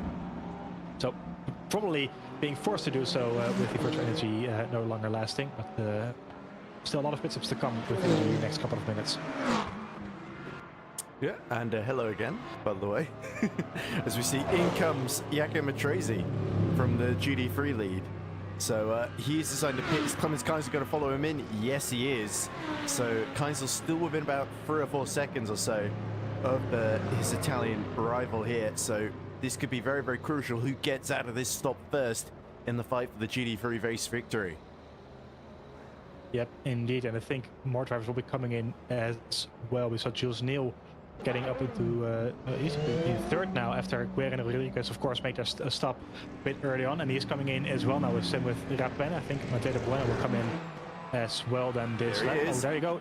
They're battling for, that is P4, P5 then, and Guerin has already made his pit stop in the 23 Porsche. So well, this could be good for Neil if these two are fighting each other. Could give him a shot at maybe finishing on the podium if De Bueno is holding up Guerin.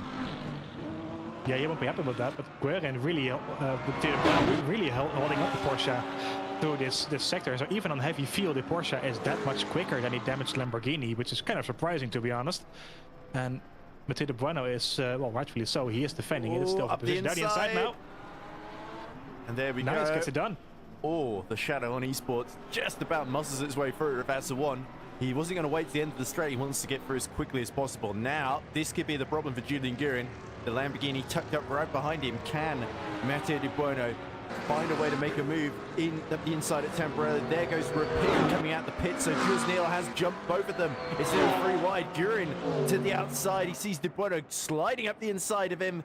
And is there space for both of them? The Porsche muscles his way through and just about holds on to that position. But both of the Porsche and the Lamborghini showing their battle scars as they fight each other, and it's all played into Jules Neal's hands. He's in P3 legitimately now. Brilliant strategy from the Frenchman. That is a very, very good strategy indeed. He paid a lap earlier, avoided all the carnage in the pit lane, and now finds himself on the podium position. Meanwhile, pretty much the whole of the Hypercar field has also come in for their pit stop, as I think we saw a spin of Mathieu de Campo. He must have gone off at the Variante Alta chicane. Here we go on the brakes. Does he go flying over the curb? all. Just about. He's done exactly what Colombo did earlier. He did the same as the Leclerc did a couple of years ago in the Formula 1 race. Just a bit too much curb and losing the rear then, and down into 14th once again. But most of the Hypercar pit stops now being made. It's Fabian Wolf now in from... He is leading currently, but he won't be for much longer. As Nesbitt will take over that lead once again. He is now 15 seconds ahead of Marco Baltrami, who remains in second position, in that second position. So losing a couple of seconds on the Ferrari driver in the front. So going a lap longer, clearly he hasn't really hurt him. Oh, there's down the inside then. And that's a lot of contact there by the number 15, I think it is, on Matteo De Bueno, and it's a very opportunistic dive bomb by... I think that was Bassan that was trying to lap. I think it was. Yeah, coming into Rivazza, and just from a bit too far back as the cameras are just turning around and trying to get to the action again. It's the 777 getting past. I think this will happen just behind then. Yeah, it was definitely the number 16 that had a little bit of damage on the front already, Bassan. So he's now 7 seconds behind Beltrami, his teammate. So, yeah, any bid to try and challenge for second place has not worked out against his teammate and countryman. Then there he is. You can see the number 16 with a much darker livery due to the damage on the front end. And he's certainly not the only one that struggled to find a clear track without bumping into a car here at Emilia-Romagna. But yeah, that was definitely a case of... yeah, Gurin getting the place, and that's actually let Rafael Rapin past Matteo De Bueno as well. So Rapin, we haven't talked about him too much. Oh, maybe you have. I was eating dinner, but Rapin has certainly been quietly challenging for the top 5 and picking up the pieces. In fact, there he is, still holding off De Bueno, who's now got Michel Rodriguez for company behind him. And I do think Matteo De Bueno still has to make a pit stop, if I'm not mistaken. I might very well be, but I think... must have pit, surely. Yeah, I would imagine so. Perhaps the graphic was lying. Him and Gurin pit at the same time. Yeah, there we go. So he has made his pit stop, yeah. I was kind of surprised to see him fighting with Guerin had he not made his pit stop, but there he is. So he is in P6 then. But he has lost a lot of time there on Rapin, and with damage now from the Hypercar. I doubt he'll be able to close that gap once again to P5. Speaking of losing time, Kolosov down P9 after all that, so he dropped back quite a bit after being overtaken by Jules Neal and Julie Galen earlier on, and after the pit stop finds himself just at the 1/9 of the points, which would be again really disappointing, I think, for him. Well, look at this battle between Zoranovic and Rodriguez. Zoranovic having a bit of a quiet race so far, but it's now starting to challenge Rodriguez in some of the higher points playing positions here. But the problem is he keeps having to let these hypercars through at the inopportune moments, which are all the overtaking zones essentially. And that is allowing Rodriguez to sort of dictate the pace here. You see Zoranovic moving back out to the racing line much earlier than Rodriguez, almost trying to weave around in the wing mirrors to try and put the McLaren off. But Rodriguez, this is certainly not his first rodeo. He's been around a while, and he knows exactly all the tricks that Zoranovic may try and attempt here. So he will need to plan ahead a little bit to pull a successful move off. As here comes, that looks like, is that Matej Barzenk trying to fight with Fabian Roth as he tries to desperately get at least 1 or 2 points out of this one after his massive incident early on in that spin at Kosa that really cost Barzenk a lot of time. Yeah, so Barzenk, even after all the pit stops being made, just not able to get the pace that he needs in order to make up the positions here. We saw with Zoranovic is up at P8 in LMGT3, kind of out of nowhere really. Barzenk has failed to do the same, and he's still there in P12, so Cadillac clearly having some damage or some issues going on, and just not able to get the pace going that he needs to. Last lap at 32.3, which I think is quite a bit slower compared to the rest of the field. They're running, that's down into 32.0, and now 33.2, so that's not the lap time that you need. Oh, Neil! Around the outside of the McLaren is very, very tricky indeed, but he does need to take the risk there if he wants to get more places up the road. But he's just not able to extract the pace that he needs from a Cadillac. It's a very frustrated looking Matej Barzenk, because he knows there was a huge opportunity to gain on Beltrami in this championship, and it's starting to really fade away from him after that one real massive incident that sort of snowballed out of control with Battistella earlier on, wasn't it?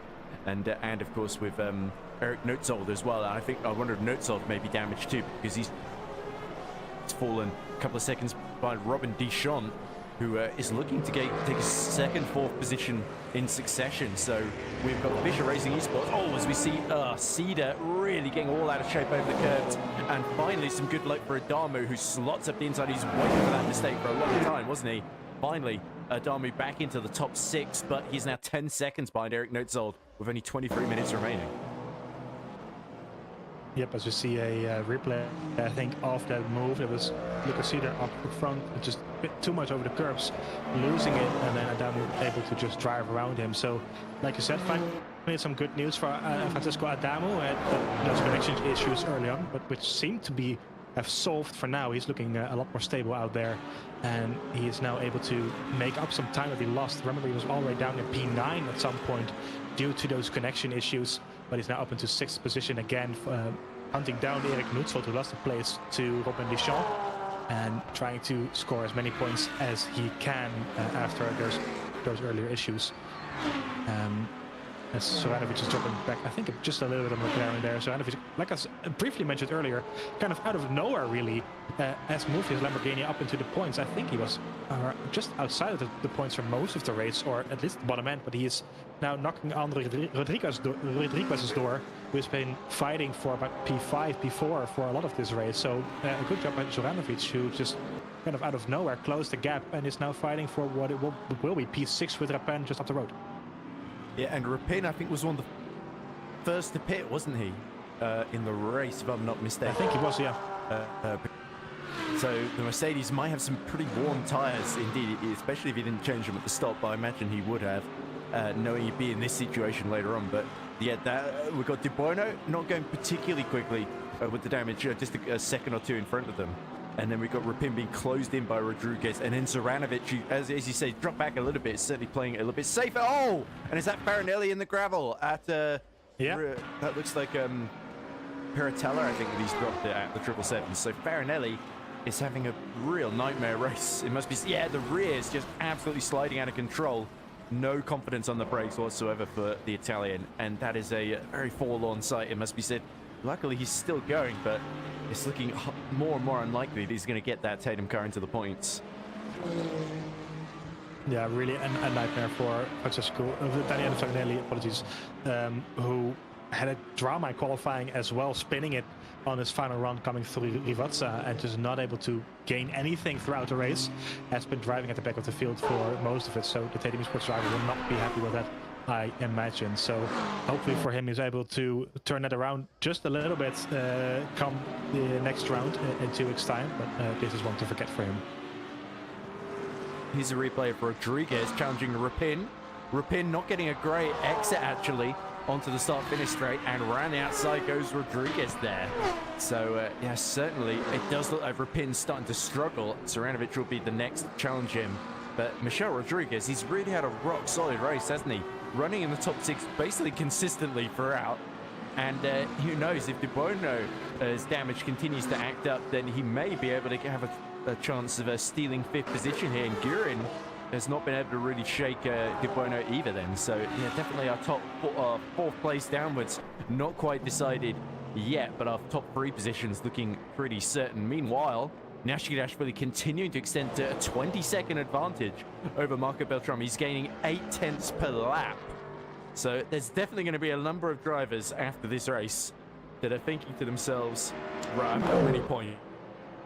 If you're, say, I don't know, Mohamed Colombo, for example, you might think, maybe I should switch to the 499p, abandon the 0 points that I've got so far this season, see if I can get a bit more luck out of that car. But yeah. It is certainly interesting to see it. Nashikidashvili has driven absolutely superbly as well, which has made the advantage even bigger than I think it otherwise would have been. While the others have been fighting each other, he's just been doing his own thing and doing it spectacularly well. So this could well be Fischer Racing Esports' first Hypercar win in the Gold Split. Not only 2 weeks ago, we were talking about them taking their first podium with Cedar as well. So really, they're a team on the up and up. yeah, again, a 31.5 now for Dashvili, which is just insanely good pace for him. So, of course, the Ferrari is working really well here around this track here tonight, but let's not underestimate his performance because he's just been driving very, very well as well indeed. So, very impressive by him, and this should be, I think... Oh, Adamu! Adamu again. Spinning around as well, so losing a lot of time there on multiple drivers. It's Petsen and Retso coming through. Nathan Brom will come through as well, I assume. Maybe 32 on hard tires, surprisingly.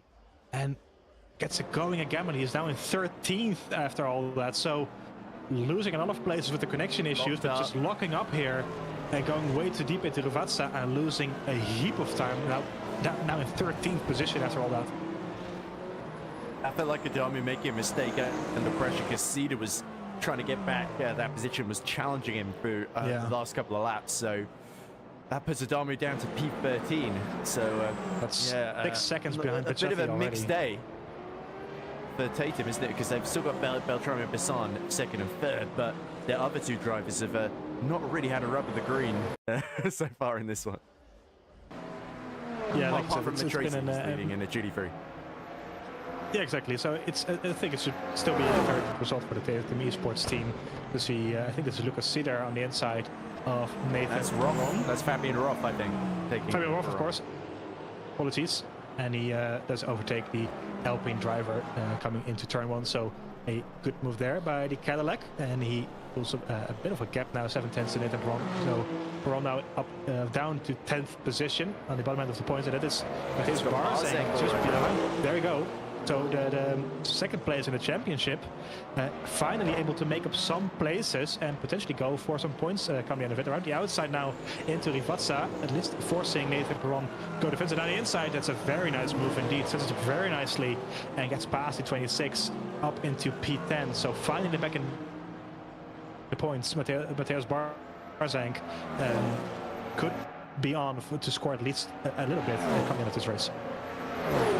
Yeah, really forced Perron to outbrake himself. Perron is still tucked in right behind, as you say, into Tamburello, and there's Bicatti behind, who had a big off of his own earlier, who himself is recovering here. He's going to fancy a run into the Villeneuve chicane, but he's surely not far enough alongside. But Nathan Perron absolutely leaves enough room, and through goes Bicatti. Bicatti committed to that one, absolutely, and forced Nathan Perron to back out there on the outside. So bold stuff from Bicatti and indeed from Barzeng, as they both fight each other now for what will be the final point, unless they can catch up to Fabian Roth as well. Meanwhile, Mathieu de Buono not giving up on P4. He is all over the back of Julien Gurin here, and now we're going to see the Frenchman, so much experience in sim racing and in real life racing, how good his defensive skills are against our most recent gold split winner.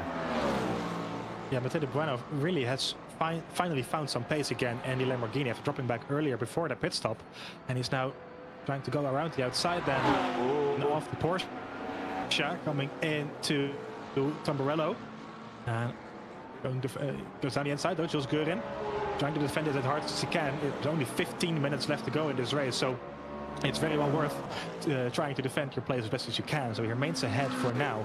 But Mathieu de Buono really able to extract the pace now again from that Lamborghini, as that's the I think Barzeng coming through, then lapping the 2. That's Bisson. And really has this. It's Bisson. There we go. So that's the third place in Hypercar. The Jules Gurin really has his work cut out for him with Mathieu Bueno being as quick as he is in these final parts of the race.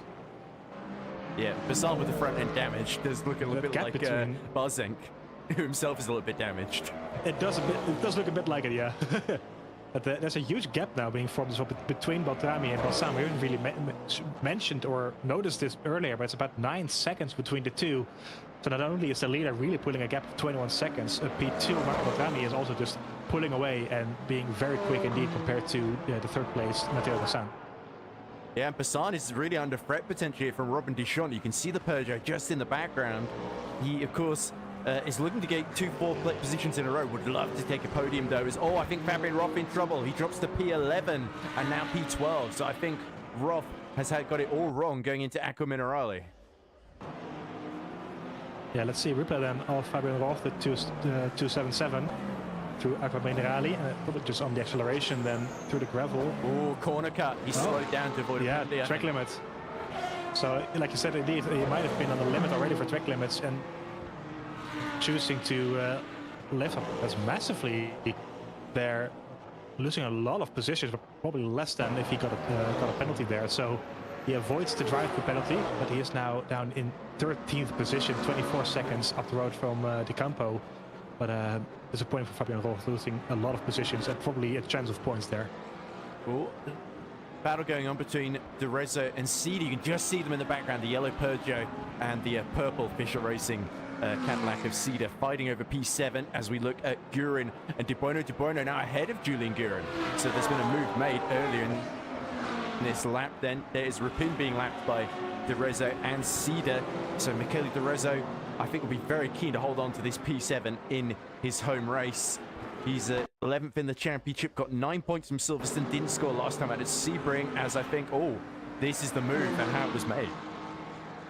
Yep, so that's Durezzo again on the outside of Jules Guerin. We saw this move not really working. A couple of laps to go, but there goes, apologies, that's De Bueno on the outside of Jules Guerin, but he just better top speed, better run at the final corner and gets the job done. And forces Jules Guerin back a place, so Guerin already dropping back quite a bit Guerin already compared to he has, yeah. So De Bueno, Bueno's really up into 4th position and could potentially be hunting down Jules Neal here in the final closing 12 minutes, but it's it might just be a bit too big of a gap then for him to go for a challenge on the McLaren. But he is looking very feisty out there, De Bueno. Yeah, there you go. You can just see Neal being lapped by, into the gravel goes Pezin, I think. And Pezin joins right in front of Jules Neal and crucially in front of Durezzo. That's going to give Cedar an opportunity here. You can see the front of that Cadillac battered and bruised as trying to make a move on Pezin is Durezzo. Oh, nowhere to go for Lucas Cedar as the free make contact there and into Tosa. It's going to be Michele Durezzo that's got the inside line. Can he get the exit here on the Aston Martin Valkyrie and maybe dive up the inside into Piratella? No, it looks like Pezin holds on by the skin of his teeth, but that one mistake has really blown this battle wide open. Yeah, the Valkyrie, it's a big mistake then for Pezin, who's dropped back 12 seconds now on Nutsold, who is up the road, and this puts Durezzo right in the driving seat. So, there's a bit of wiggle there. This could be the chance for Lucas Cedar to go up a place then, trying to go around the outside. Now the inside then of the chicane there, but he backs out for now. The Valkyrie really struggling in these parts, not really good on the downforce in the slow speed corners, but on the straight line, it is able to pull away ever so slightly on the two drivers behind. And this has put Pezin right up the road from Durezzo in the Peugeot number 20, who potentially should have the pace, I think, to get this job done within the next couple of laps. But Pezin just a well enough run here on the back straight. I don't think Durezzo will be able to get as close as he needs to be. He's about 7/10 now, and the Valkyrie just extending the gap on the straight line there. So it's a really high speed for the Valkyrie, losing a bit of time through the corners, but making up everything that he needs to on the straights there, and maintains in P6 for now. So the mistake, luckily for him, hasn't cost him all that much this time around. Yeah, as you say, just to put him 12 seconds behind Eric Nutsold, who's not far behind Robin Deschamps. We could actually see a fight for the podium in the final 10 minutes of this race in Hypercar between Passan, Robin Deschamps in the Peugeot, and then Eric Nutsold as well for the Pulse Racing Cadillac. As we see, Jakob Matrese definitely managed this race to perfection. Since passing Clemens Keinzel, he's not really looked back, and Clemens was able to keep with him in the first stint, but really since they've pit together, that gap has ballooned outwards, hasn't it? And Clemens Keinzel matching the lap times of Matrese, in fact matching the lap times of Neal behind him, although I think Neal is a little bit too far back, having lost time early doors, having to make his way through the field to really challenge for P2 here. But yeah, nonetheless, Neal definitely with the major strategic play to go from basically P7, P8 all the way up to P3 through one good call to sort of pit early and undercut people and stay out of trouble and traffic. But yeah, certainly it's been difficult to find a clear piece of track here, and Pezin discovers that to his cost there as he laps the Lamborghini Ferrari of Clemens Keinzel there. And you can see here Durezzo keen to punish that early mistake. Lucas Cedar in the background dropping away with the damage I think he's incurred over the course of this race. official racing car has gone from purple to black, so a little bit of a black eye on the front bonnet there. But yeah, the Rizzo is very, very keen to take, I think, what would be his first top 6 here, if he could find a way past Pesin, which is certainly easier said than done. Yeah, that Valkyrie is just so quick on a straight line. It's one thing to drive close to it, but it's a whole other thing to actually pass it. Just want to mention that in the YouTube chat it's being said that Fabian Roth had a wheel disconnect, which is what caused him to go so slow through Aqua Minerali. So somehow managed to get his wheel back up running. He's now just 0.6 of a second behind Nathan Perron. He's still on the road but that's the reason why he went so slowly through there. Was able to connect it again, but he losing a lot of places while doing so, but still on the road, fortunately enough. Yeah, the big beneficiary of all that was Mateusz Barzenk, I have to say, because he's now in P9, looking to get 2 points, and he's catching Lucas Cedar. Generally, although Cedar's just gained a couple of attempts, although they go right back down again. So immediately I'm proven right, proven wrong, and then change my mind again. But yeah, Barzenk definitely keen to at least get a couple more points out of this and do a bit of damage limitation here, which I think is, for the sake of his championship, all he can really do. He's finished second the last 2 races. Looks like Beltrame is going to take that honor from him in Imola, as Nashville 24 seconds ahead of the 2 Tatum Esports Cadillacs, and he is just putting an absolute monster of a drive. I can't really think of anywhere where Nashville has put a foot wrong today. No, it really hasn't. Remember, he's only on 4 points so far. He is in 14th in the championship at the moment. So kind of out of nowhere, he's been able to switch that Ferrari on and get a good performance out of it here around Imola, home race, of course, for Ferrari. So he will be on 29 points as it stands, moves him right up in the top 10 of the championship, potentially even the top 5 then, depending on how the rest of the field finishes. But it's a immense result then by David Nashville, who, like you said, hasn't put a foot wrong all race, and it's about half a minute up the road, close to half a minute up the road on Marco Battani, who will remain the championship leader currently as it stands. He is on 46 points, so plus 18. We'll see him at about 74 then. And of course, Mateusz Barzenk at the moment only scoring 2 points down in P9, so he will drop back quite significantly. He will remain on 47 with a threat of Erik Nutzold closing that gap a bit. It's currently 20 points between the two, so that gap will be closed down to about 10 points, I think, as it stands. So a lot of things happening and shaping up in the current championship standings in a hypercar. Yeah, so would not be surprised if both either Notsold or Barzenk don't end up reporting each other for that particular incident where they went either side of poor Battistella, I think it was, yeah. So, yeah, we'll have to see what they make of that. But, yeah, certainly no love lost between those two, either in the championship or indeed the race itself. But here is Mattia Di Campo trying to catch up to Fabian Roth, but Roth is still within about 7/10 of Nathan Perron. Here is Matresi just letting this must be the Perron Fabian Roth battle, actually, that's just lapping him at the moment. But yeah, Matresi has done a lot of the hard work already, and it's really a case of just bringing it home in these final 5 minutes. And it's been quite a while since Jakob Matresi's last victory in the gold split in season 3. I forget exactly when it was, but it certainly does feel like almost a lifetime ago from his point of view. So I'm sure this is a victory that's going to turbocharge his championship challenge, and exactly when he needs it, because Matresi went into this 11th in the standings. This is going to put him solidly in the top 5, top 6 or so. Yeah, for sure. As we mentioned before the start of this race, it's been really a disappointing season for Jakob Matresi so far, on only 8 points being scored in Sebring 2 weeks ago. So him finally taking the win here as it stands at Imola, the dominant performance ahead of Clemens Keinsel would for sure turn that season around for him so far and put him right up there among the rest of the field. So it's an amazing performance so far by the Ford Mustang driver. Same game as head of course for Clemens Keinsel, who will remain the championship leader as it stands in LMGT3. The Ferrari driver also not having put a foot wrong all race.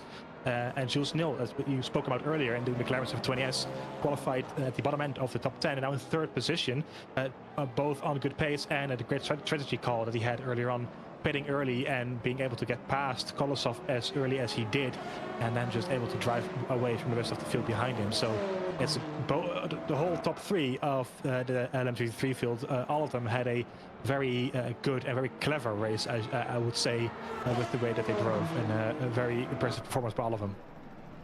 Yeah, got to call out Neil and the Opelite Sim Racing pit wall, I guess, for coming up with that strategy. But Jules Neal always has a good head on his shoulders and has gained a lot of experience in the last couple of years in Le Mans Ultimate, not just in GT3s, but also Hypercars as well, because he is a former Platinum Split competitor as De Rezo just lights up the rear tyres on the exit of the variant. So clearly, even the Hypercars are starting to run out of tyres then in the dying minutes of the race here, and Peasant has just got to hope he can hold on for a couple laps more, because De Rezo is not really in a giving up mood, you can tell here, having survived so much of this race. P6 is just beyond the reach of his fingertips, and he's just got to hope that there's a way that Peugeot can make something happen here. Yeah. And Petson has been a good driver this race, and a good driver in general, of course, but he's been on a good drive so far this race throughout. There's a couple of small mistakes here and there, but as long as he can keep it on the road, I think he will have P6 in the back, and Peugeot is just not quick enough on the parts where it matters the most to get them anywhere near close to the Valkyrie. It's been kind of balancing on that 7/10, 8/10 of a second throughout there, so losing about 2/10 the last lap on its own. So I think as long as Petson is able to keep it on the road as it is, he'll be bringing that P6 home with him. And Nutzelt, of course, ahead of him in P5. I think he'll be glad with those points as they are as well.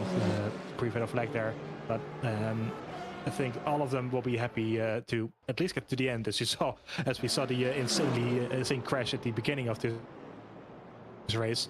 I think most of these drivers will just be happy that they got to the end. To see replay of Galetti, I think just come to the gravel, maybe a spin there. No, just coming to a stop issue. Almost. Yeah, almost like a pop-up came up on his screen. He just got rid of it and then went back up to speed. Yeah, his Windows update came up for just a second. If you wanted to do an update. It looks like you're near the end of an endurance race. Would you like some help? Clippy just pops up. Yeah, there's a new update for you. Yeah, well, Galetti on course for the final point. As Rapin in trouble. Zoranovic takes P7 from him.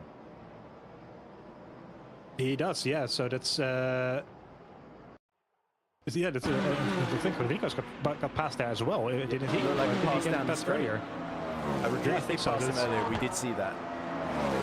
Yeah. So this is Zoranovic on the outside into turn 1 in the Iron Dames Lamborghini. It should be an easy pass then on the Mercedes AMG driver. Yep, there we go. So bed on the brakes and able to get up into 7th position. That will be, I think. It is.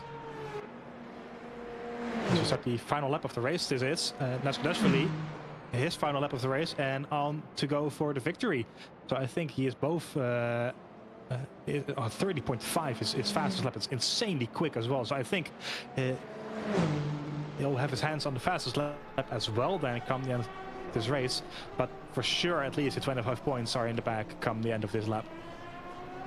Yeah, he's not really let up at any point in the race. His pace has been absolutely metronomic. As you see there, comes in Beltrami about 28 seconds behind. So Nashikashvili is not far away, being 30 seconds ahead of the championship leaders. This is a real ominous state of intent, not just for Nashikashvili in his Ferrari, but also from Fischer Racing Esports, who are definitely trying to challenge Tatum Esports as one of the top teams in Hypercar this season. And Nashikashvili taking their first win.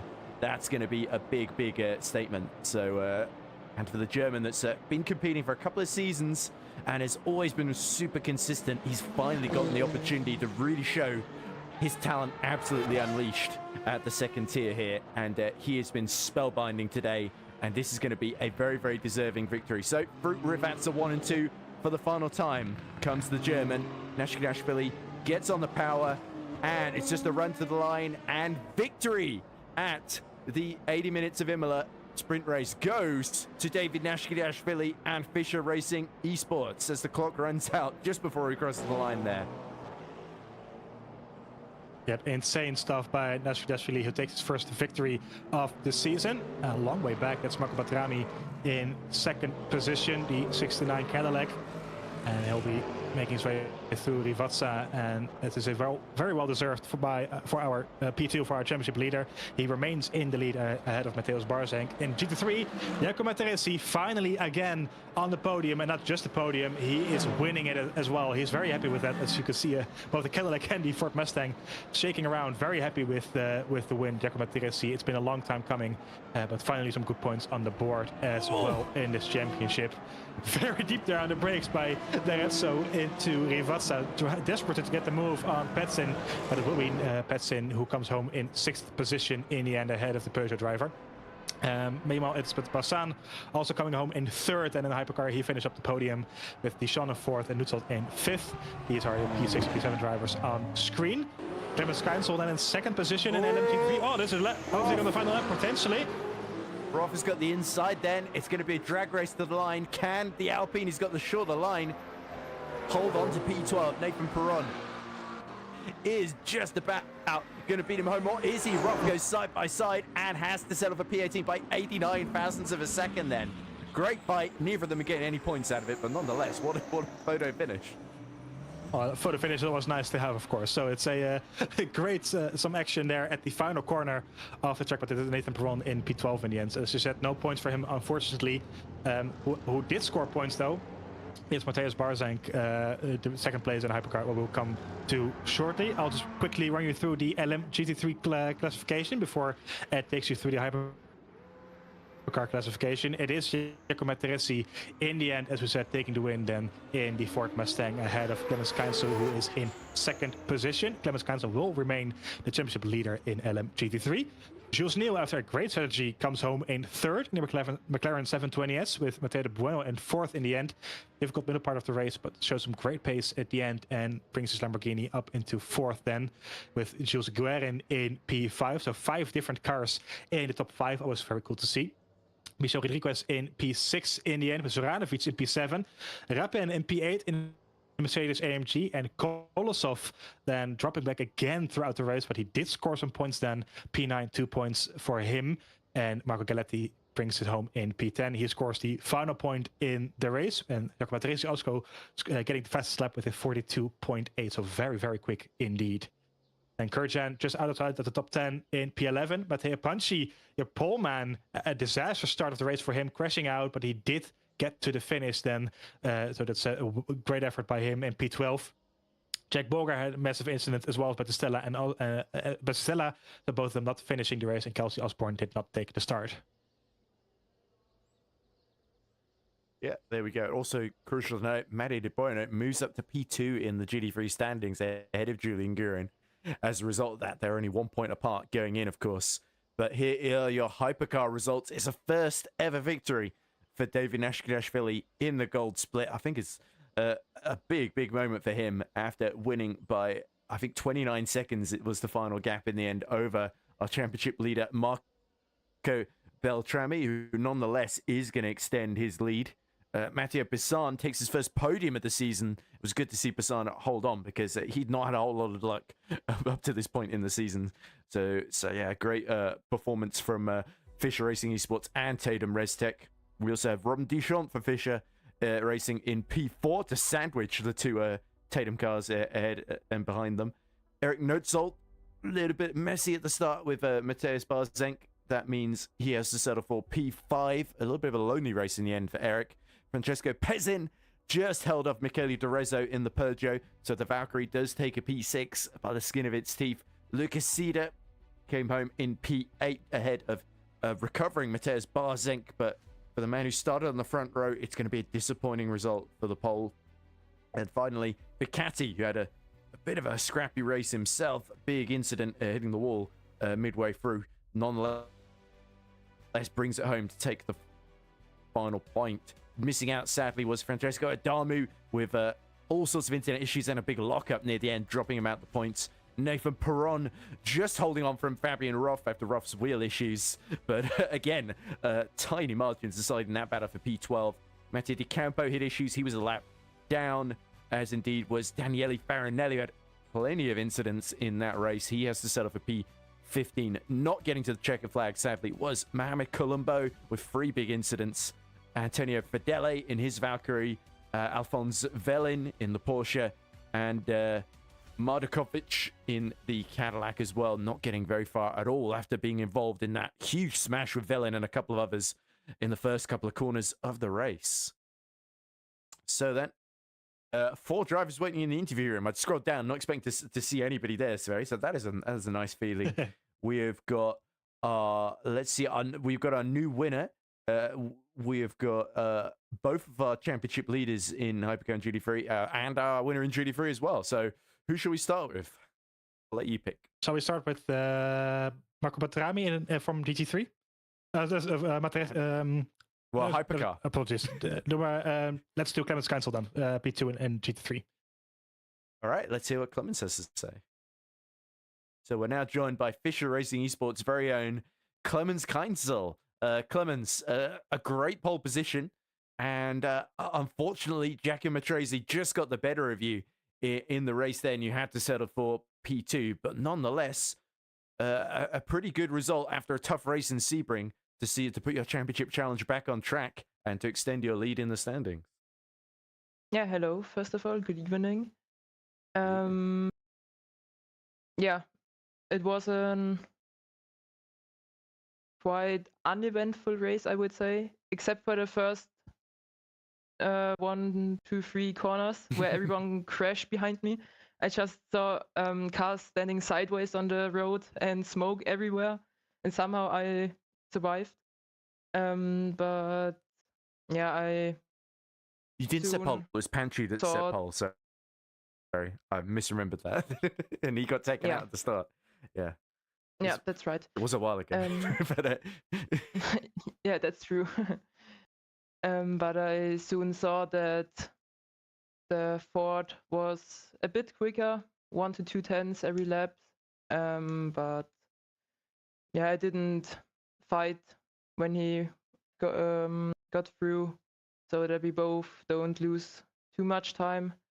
And yeah, I'm happy with P2. Well, that's great to hear. Sverre, have you got any questions for our GT3 championship? Well, congratulations, of course, first of all, on your P2. Not really any questions from me. I just think that, with 3 rounds done, you're still leading the championship by a bit of a margin, I think.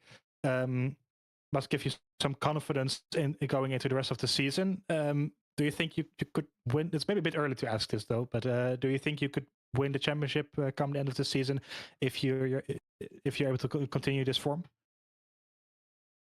I hope so. It's obviously the goal to win the championship. Right now, it doesn't look too bad. But yeah, now with the BOP update 1 or 2 weeks ago, the Ferrari got significantly better, which is nice to see. And yeah, if I can continue like that, I think the chances are good. Let's say like that to win it. Yeah. Brilliant to hear. So no more. There shouldn't be any more struggles, in theory at least, like we saw at Sebring then. So that's going to be very exciting going into Qatar in 2 weeks' time. So we wish you all the very best, Clemens. Well done, the P2, and thank you for talking to us. Thank you very much. Good evening then. Bye-bye. All right. Bye. Shall we drag in then our winner from GT3 today, Podium Esports' very own Giacomo Matrese. So Giacomo Matrese joins us now. Congratulations, Jaco. It feels like it's been a while since your last win in the gold split. And really, I think there was a scary moment right at the start of this race. Let's address it, where the hypercars, all 4 of them all crashed into each other coming out of Tamburello, and you went immediately for the grass.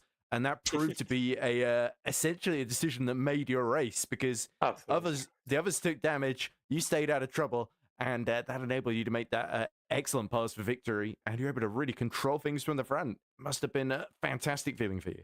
Absolutely. I was looking at the replay right now, and I saw that the guy in front of me, Punchy, literally saved me because he collided with the Hypercar. So I was very lucky there.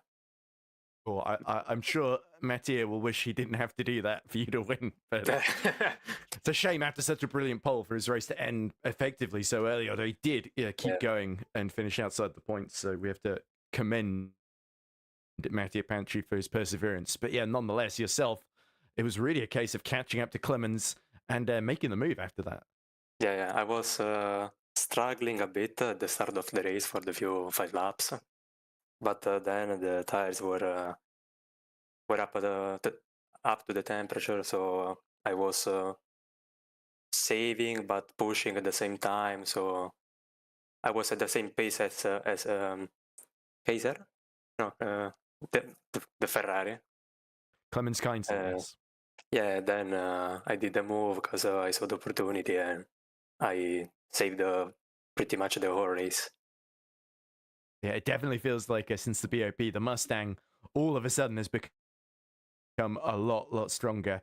But of course, you've been really upping your performances recently as well. So it's not just the BOP playing into your favor. You really had to work, qualify well, and push hard to get yourself into this position. So well done and congratulations on that front. Sverre, do you have any questions for Jaakko before we let him go?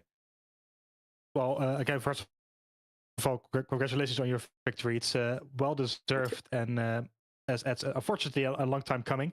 It's been a bit of a difficult start to the season, I think, for you, with only 8 points after 2 rounds, and now, of course, the win. Do you think you can continue the form from this race into the rest of the season and leave those first 2 rounds behind you, and perhaps even challenge for the championship here? Yeah, I think that's the point, by the way. So I struggled a bit at Sebring, so I did a mistake there. So that would have been like a podium, at least. But I'm happy with that win. So I will have a look at the next race. It's we are at the start of the championship, so it's so long to the finish. Nothing else. Everything's still to play for. Yeah, well, I'm sure there's a lot of people that have been supporting you in the chat all season that are going to be absolutely over the moon with your win, Jaakko. So brilliant to see, and best of luck for Qatar in a couple of weeks' time. Thank you so much. I'm only just noticing now a lot of people are complaining about whether my connection was acting up. I think you were suffering the same issue too, very earlier, in my defense. Yeah, but, I think it was. I could go out and come back in. Right, and I'm back. Right, so still got 2 hypercars to talk to. I think it's indeed Discord having a bit of an issue, unfortunately. So we're just gonna have to power through it for the next couple of minutes. Yeah, we just about survived the race. So. Anyway, shall we talk to our second place finisher in Hypercar, another Podium Esports aficionado? That's Mr. Marco Beltrami. So Marco Beltrami from Podium Esports joins us now. Marco, obviously a interesting race and certainly much stronger than we saw last time out a few weeks ago at Sebring, with you coming home in P2. But there was a lot of drama both ahead and behind you that you were able to steer very much clear of. Obviously not able to really challenge the Ferrari in the lead, but you still must be feeling satisfied with that result. Yeah, absolutely. First of all, hi guys. Yeah, certainly an improvement from the last race, especially with this new tire model. Is a lot more difficult. You have to be smooth. I don't know really what happened ahead of me. I have to look at the replay. Yeah, I will look into it. But yeah, amazing race. Also happy that Matteo Bassan got on the podium with me. Yeah, absolutely, because Matteo had so much bad luck this season. It's pretty much in the first 2 races, very little seemed to go his way, especially in the final result. So, as you say, a very well-deserved podium for him as well, on a pretty strong day for Tatum as a whole. But Sverre, you got any questions for our championship leader in Hypercar? Yes, actually. Of course, you are still leading the championship standings, I believe, as it stands in Hypercar.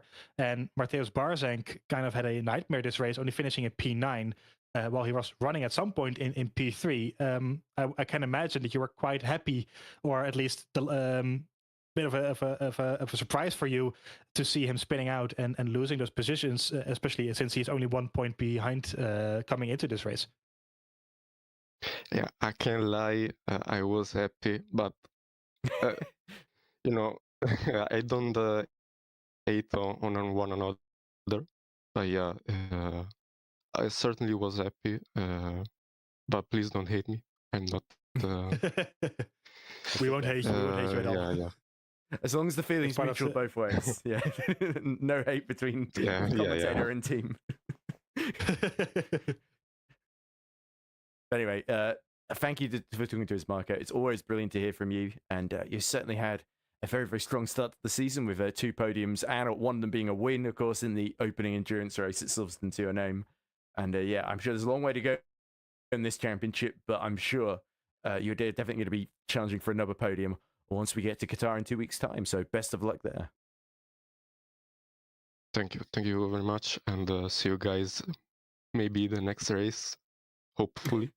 I think it's likely. I wouldn't bet against you, Marco. You know. Anyway, thank you again, and good night. Enjoy that. Thank you. So, buonanotte, as we say. Buenos noches, as they say in Spain. Oh wait, no. You're saying in Italian. Okay. That's the wrong country, Ed. So my GCSE in Spanish. I didn't do Italian at school. That's my fault. But anyway, you can say ciao. It's ciao.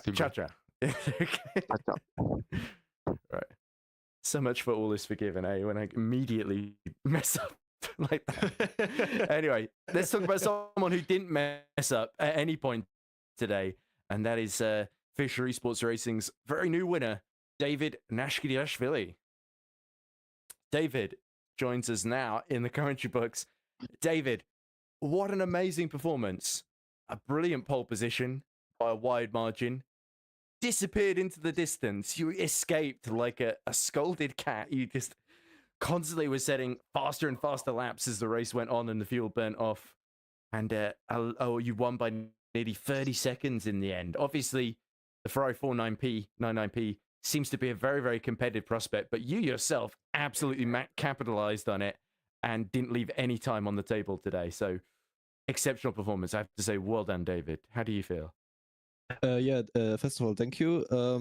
I feel good about the race. It was a very good race. Had a decent setup. The Ferrari seems to work very well on the new tire patch on LMU. Yeah. I was going to ask you how much easy, the win like it was to you. Yeah, of course it's great. Maybe still have a chance of the championship. We'll see. It's great. You're certainly one of the very few in Gold Split to go for the 499P, so there's every chance if you can replicate this sort of performance at other tracks like Qatar we got in a couple of weeks' time. Then we've of course got Monza, Spa, Le Mans Endurance Round, and Bahrain to end the season. So there's no reason to think if there's no more updates in between now and the end of the season that the 499P might be the one all the other drivers are enviously looking at in Hypercar. Yeah, I think I'm the only one in the 499P actually. There's also just very few LMHs in general, and in general LMH seem to be very strong. So I think everyone who picked the LMH car will make a big jump in the championship. And speaking of making big jumps in the championship, let's talk about your team, Fischer Racing, because they took a 1-2 in GD3 early in the season. 2 weeks ago at Sebring, Lucas Cedar took their first Hypercar podium, and now you've given them a Hypercar win as well. It really feels like Fischer Racing Esports are starting to become the top team, arguably, in Gold Split. Although I'm sure Tatum Restec Esports might have something to say about that in the rest of the season. But nonetheless, it really feels like you have led this team to higher and higher heights. I mean, yeah, we're all trying our best. I mean, yeah, we're just trying to win as many races as possible. maybe win both championships, the GT3 and the Hypercar. That would be amazing. But especially Tatum also seem very, very quick. So will be a fight in both of the classes. Yep. One side, neither side should underestimate the other. Sverre, any words for our latest winner? Well, of course, massive congratulations on your very dominant victory. It was very impressive to see. But like you said yourself, you are the only driver to have gone for the Ferrari and 49MP. Was there any specific reason to that? Did you just have a small, a hunch that this car will be very good after the BOP? Or was there any other reason why you would go for this car? I just knew there was a tire patch coming up. I didn't know when, after what race, but it's my favorite car. It was before it got a massive BOP, like 6 months ago, and it's my favorite car in real life as well. So I just decided to go for it because I really like it. Well, it's been working out very well for you and so far as well. So yeah, it's been a very nice drive from you this race. It's been a pleasure to see you around this track, and again, a massive congratulations from me. Yeah, thank you. Yeah, and same here as well. So best of luck in Qatar in a couple of weeks' time, David. Yeah, thank you. There we go.